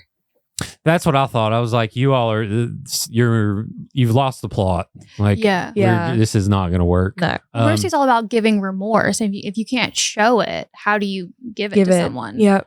How do you feel about your tax dollars funding Natalie's imprisonment? Wouldn't I have to pay taxes either way? I mean, I mean, I mean, it's going to something. yeah. I Nah. mean that I thought about that. I was like, well, I mean, I'm gonna have to pay it either way. What good is it gonna do? Mhm. I mean, who cares? Yeah. It was a little silly. And then Stanley had also mentioned something about if she gets mercy and she's in there for 15 years, she wants to get out and get a job just like us. And I'm like, that's not going to happen. You know what's going to happen? These poor children are going to have to take care of her. Yeah. She's going to sell ketchup popsicles Mhm. to people with white gloves. That's her plan. Gosh. Well, did you? Because Tom mentioned that like he actually had to. He objected because again, like we didn't know if she was serving 15 years, if she got mercy, if she Yeah. was serving 4 years, if they were run at the same time. I think it was like, so like a couple times after he had mentioned it, he was like, all right, Yeah. we don't know. We don't know what these people are going to do or how long she's actually going to serve as of right now. mhm. So that wasn't hitting you. I mean, Tom ended up. He said that's the only time I've Yeah. ever objected. Yeah. In a mercy phase. in a mercy phase. But it yeah. didn't really. I don't want to say I stopped paying attention, but after a while, I was just over the closing. You'd heard his it closing. I had before. heard it. Mhm. It was the same thing. After he only needed 5-10 minutes, and then it was just repeat. I was paying attention for the insanity. I'm like, ooh, that's a good post. You know. it And was- another thing, I also felt like at this point Stanley was also talking to us like we were children, Yeah, there's a lot of that. and I hated that. I mean, especially during this closing argument, because I get it, you're trying to get your point across, but there were certain points where he was like he was talking slower than he usually does, which that might just be Stanley, It is. And yeah, It is, yeah. It is. but it's just awful, awful. We're trying to get him in here, so if that don't make you motivated to come in, Stanley, let's. Oh, I'm Go. so sorry. No. Be honest. I mean, people understand where you're coming Mhm. from, but Well, he's got an interesting career too, having been in Beckley for so long and covering so many different cases. And sure, yeah, and we want to hear all about it. I don't know if we will, but I will be the first viewer on that because Yeah, I'm very yeah, yeah. interested. Well, yeah. Well, Probably Victor not after especially- what I just said, but you know. No, listen, that's honest opinion. I mean, and if it was me, I would want feedback to how I do in a courtroom, because ultimately that's who you're speaking to. You're not. And if that's how you do things, that's fine. Yeah. I just think maybe try something else because it doesn't seem like it's working very well. Well, you know? he's been effective before. I mean, I think Ashley talked about it. There was a murder trial 2 years ago, and we were at the mercy phase. It was Matthew and Stanley was the one interviewing the witnesses, did the close, and he got mercy for the guy. So, I mean, he's been effective. This one was unwinnable. I think, I think the witnesses kind of sealed the deal. With Natalie saying what to do and all this stuff, it was just, there's no way. Yeah. There's just no way. So, all right. So Stanley's done. You all go back. You take a lot longer than people thought you would take to deliberate, but I think that's good in a mercy phase. What were you all talking about? I thought that we had took longer. It felt like longer. We were a lot more not as engaged as, I don't want to say not as engaged, but it was a lot more tense in there because it seemed like it was a bigger deal than guilty, not guilty, you know? We did what we had done for guilty, not guilty. We had voted again. It's nowhere near as close as it was for guilty, not guilty. And we started talking about, because I'll tell you, I mean, I didn't know. I still had no idea. I was still in between. What came down to me was just the time. I mean, the amount of time. I didn't want, which I don't know the difference. What's the one where she would only serve 4 years? Is that? That's the mercy. Congruent? Or concurrent. Concurrent. Not that we didn't trust Judge Kirkpatrick. You know, we love you. You're amazing. But we can't trust. We can't. Yeah. Well, you didn't know. Yeah. We can't trust him to make that decision, you know? And that's really just kind of what did it for me. I mean, did I want to necessarily do life? Maybe not. But I mean, those were our only two options. Sure. It was a bad situation either way. I mean, really, if I was Stanley, I would have done the opposite and said longer years. Yeah. I'd have said, like, she's not going to get out until... Yeah. You know what I mean? Why say shorter? I think what he should have focused on is the fact that even if the sentence had run at the same time and you gave her mercy and she gets, she got mercy, she's not guaranteed to be out on parole. So that's what I would have focused on, is the fact that even if you give her mercy, a parole board still has to allow her to get out. So I would have been like, listen, you kind of paved the way to allow her to have some freedom in the end, but it's not ultimately on you guys to get her out of jail. Right. I would have focused more on that because, again, it's the possibility of parole. It is not guaranteed. And that was something else we talked about because, you know, she's doing all these things. She's wrote the book, devotional, all that good stuff. Which is crazy. Yeah. Sorry to cut you off. Keep going. No, you're good. I get it. But she's doing all these things. So we were like, the more good behavior that she does, she's going to get out. Like she's going to get out. And that kind of was like, well, yeah, whatever, you know. It didn't affect my decision too much, but I don't want to speak for the other jurors, but it might have affected the other ones, you know? Yeah. Oh, you best believe she's trading 2 Tic Tacs for 2 bags of Doritos. Oh, right absolutely. Now. Like, there's no doubt in my mind. She's doing everything that she can, I'm sure. I guarantee it. She's writing like Bible verses on the mirrors and stuff. Yeah. Oh, yeah. Which Tom had asked, after I'd got home, we were done for the day, or we were just done. But I got home and I rewatched both the guilty verdict and the mercy verdict because I wanted to see her face. I'm sorry. Yeah. I just wanted to see. Well, yeah, you all are allowed to access the media, and there's plenty of it. Yeah. Oh, yeah. Yeah. Which I'll get into in a second. But Tom had asked, which maybe you know a little bit more. Yeah. Is it concurrent or is it does that matter at that point? It does and it doesn't. I mean, it matters, I think, administratively, where, like, since it's a life sentence, it matters where she's going to reside at a certain point, whether or not she's going to be in state custody or federal custody. But as far as like impacting the sentence, it doesn't at that point. And I think that is why Kirkpatrick decided on having her sentences run at the same time, because it's not going to affect her sentence. Right. Because it's a lifetime sentence. And even if she gets appeal, I think if an appeal is granted, you'll go back through this whole process again.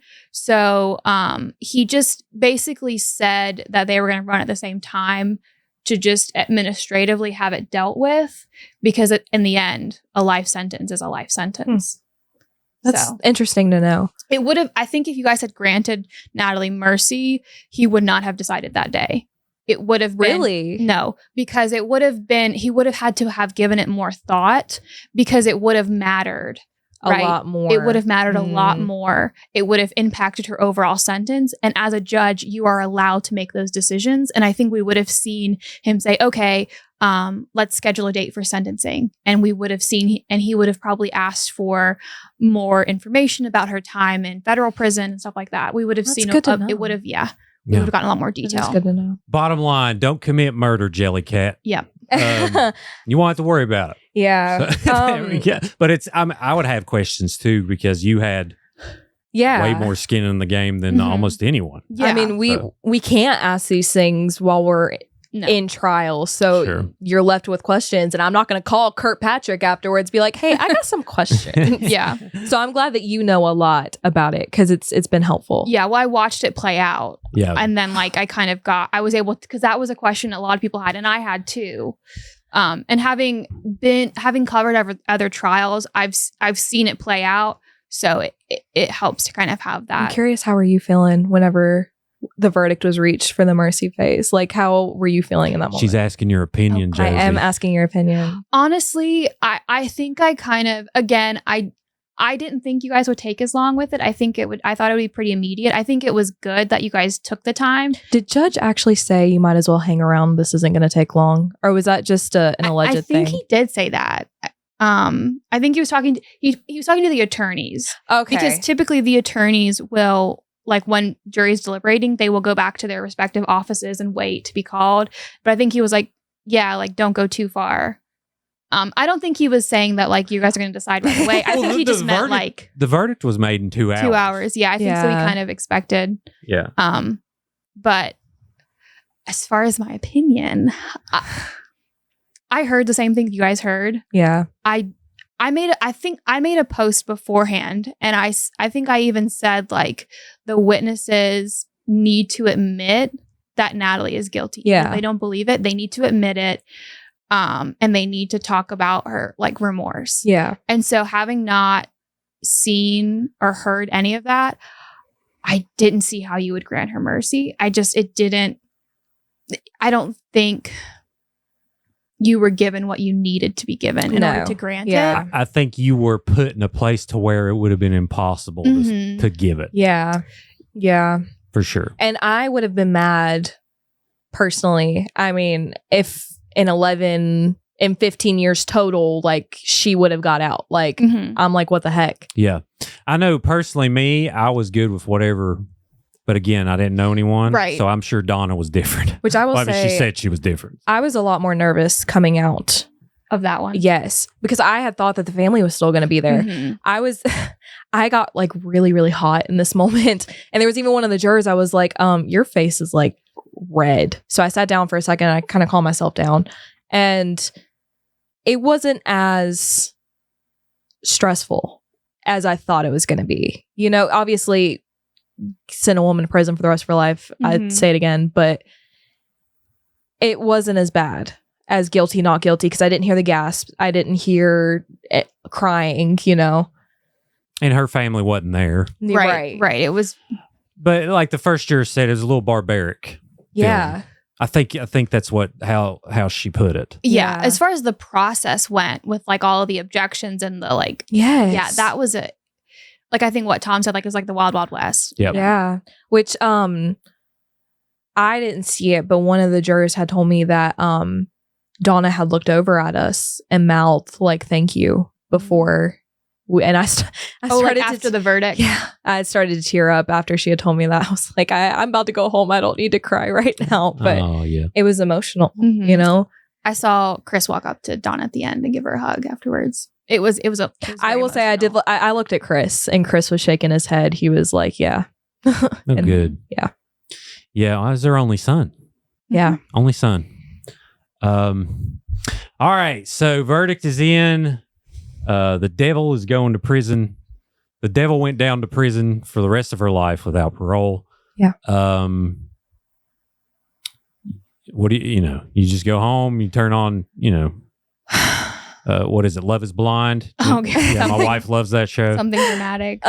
Below Deck. That's mine. Oh, gotcha. I haven't heard of that. Brother. I don't want to say that I didn't feel great about it. Like, I obviously didn't regret my decision of what we had came up with, but I struggled bad.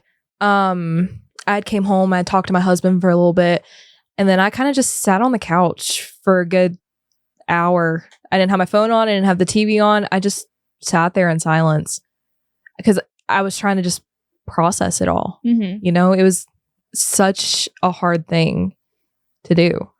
It was a lot harder than, if you would have asked me 3 weeks prior how I was feeling, I mean, I would have said, yeah, I'm nervous, but I would have never thought that I would be feeling the way that I was.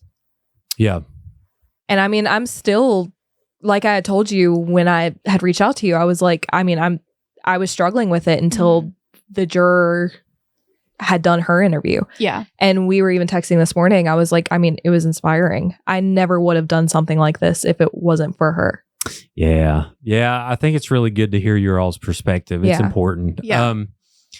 And take this. So would you imagine being sequestered and doing this for 8 months?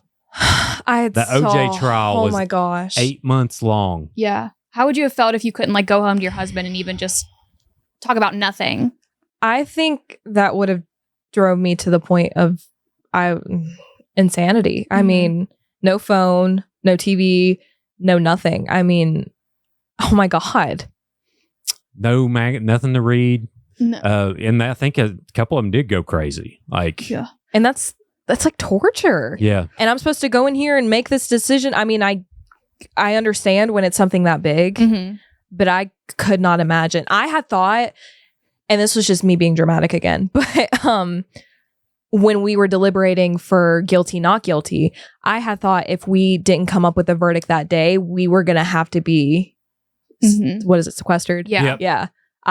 That's what I had thought. I don't Yeah. think that would have been the case, but No, they pick that before the trial even starts. And the judge decided that there was no need. Yeah, you can definitely thank Kirkpatrick for that because Stanley had argued to have all of you sequestered throughout the entire process.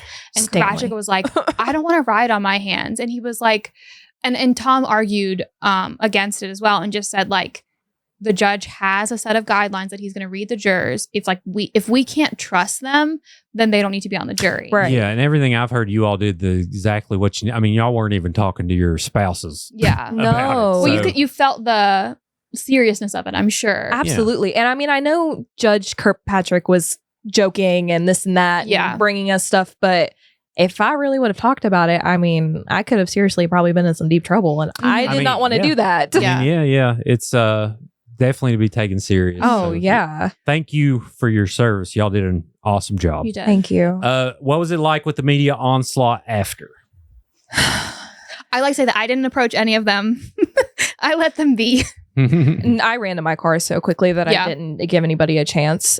We also had police officers. We all walked out together, and we had police officers that also kind of escorted us out. Mm-hmm. And then I kind of ran because everyone was parked in one direction. I was parked in the other. I ran to my car because I didn't want to be stopped. I didn't think in that moment I was, because I'm pretty sure y'all were still talking about stuff, weren't you? Yeah, they were doing interviews. I think some of the national people had multiple staff members there. So obviously most of the local people, it was just one person. Which the only person that really, I guess, stopped us was ABC gave us that letter saying, come be on 2020. Mm-hmm. And honestly, I guess I'll say I'm thankful that none of us did.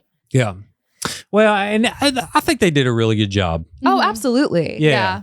I think 2020 really laid it out for people who didn't know anything about the case. Yeah. To leave with a pretty good amount of knowledge. Yeah. And it maybe would have been interesting to see what it had been like if they had had one of us on there, but I think it was good without it. Sure. You know? Yeah. I don't think it really, I don't know what it, I mean, obviously, I think the perspective is great, but there probably needs to be a juror in the docuseries that's going to be made. Definitely. But like 2 hours, you don't have the time to lay it out. My husband had said that this is going to be a Lifetime movie. And he was like, you need to star in it. And I'm like, no. Did you see the art No. that I did? Okay. I've got to show you. Oh, a couple of your... You haven't saw Betsy Britland? No. Okay. What? Hang on. Let me see where's the photo section of this. So I had this idea. Oh my goodness. I don't want to bog the show down, but I had this idea to make this artwork for a Lifetime movie. That's the only reason I bring it up. It's because you brought it up. There you go. Heavens to Betsy. I got this up on screen. So coming soon, Heavens to Betsy, the Natalie Cochran story. It was a trip they'll never remember. And we have with Dean Cain as Judge Kirkpatrick, because every Lifetime movie needs Dean Cain. That is awesome. I mean, so yeah, that is amazing. It's been a trip. All right. So yeah. Anything else? You lay it all out there. Last chance. Oh gosh. I mean, this helped a lot. And I was even talking to the other juror that you interviewed. Like, I'm for the most part at peace with it. Mm-hmm. It's still going to be hard for a while, I think. I've just been so busy trying to get back to reality after 3 weeks of, not working, not really talking to my family. I mean, I was still talking to my family, but not a whole lot, Sure. And I'm ready to just move on. I mean, I know there's still a lot with this case that's going to come about, but oh yeah. But you did your job. Yeah. You can rest easy with that. And yeah. The rest of it is someone else's problem. The media. Oh, I didn't answer the media question. Okay, hold on. Sorry. Yeah, I cut you off. I'm trying to get better, y'all. I got some comments saying you need to let people talk. Listen, I take feedback. I just like you didn't go to school for this, right? So you're learning on the go. You're doing good. Exactly. You're doing really well. Good. This is amazing. I'm having a great time. Thank you. Well, we're over 3 hours. So are we really? Yeah. That's we are. Crazy. It is. Yeah. I mean, is that longer than the first one? I think it's getting close. Yeah. I think it's getting close. I'm so sorry.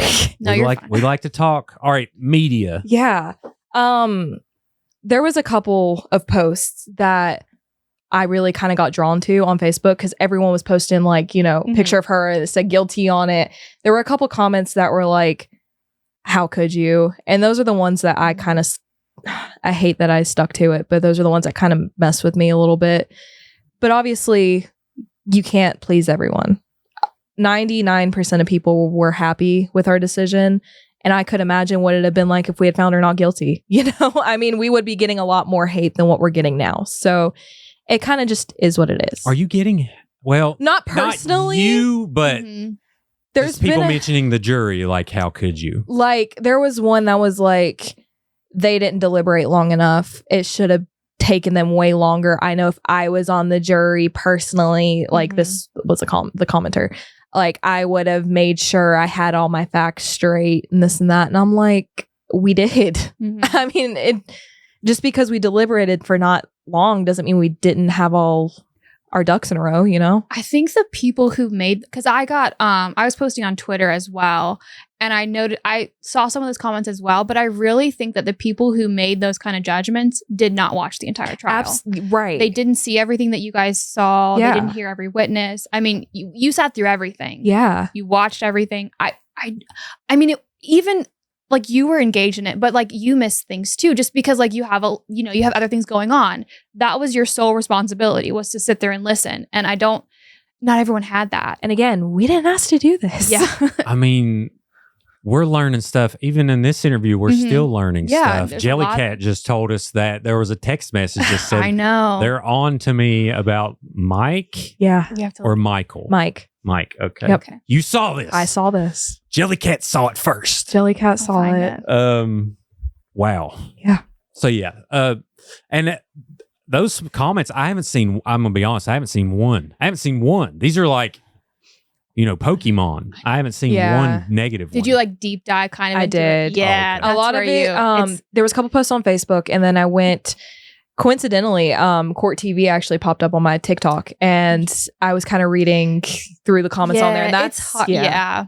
Once you get, people are always gonna. It's it's that controversial opinion or whatever. And the good definitely outweighs the bad, but sometimes I can't help but focus on the bad. I mean, I got one comment saying I interrupt people. Now I want to change the whole freaking show format. I don't think you do either. No. Well, thank you. No. I think I interrupted you more than you interrupted me. Yeah, no. Well, I just try to keep it flowing, and I try to find a mix of like humor and with this was one thing too. Stop going into tangents, so I got to stop. Well, sometimes like you get like, 'cause you get excited and you want to ask something, because I've done it where like I'll let someone talk and then I'll forget my question and I'm like, ooh. Right. So sometimes you just gotta balance. It's all good. Sure. Yeah. Well, Jellycat, I think we've done it. Yep. I think we've done it. Everyone else, please be sure to like this video, subscribe to Creepalachia on YouTube. Don't forget we have a podcast on Apple and Spotify. And if you're listening to the audio-only version, after you're done with this, if you enjoyed it, and then you definitely are if you're here at 3 hours and 10 minutes, leave a review. Let me know what can make the show better. And don't forget, we have a Facebook page, Creepalachia, and I think I mentioned TikTok, but I think that's enough. Let's go eat. What do y'all say? Yeah. All right. Everyone else, please remember, above all else, long live Appalachia.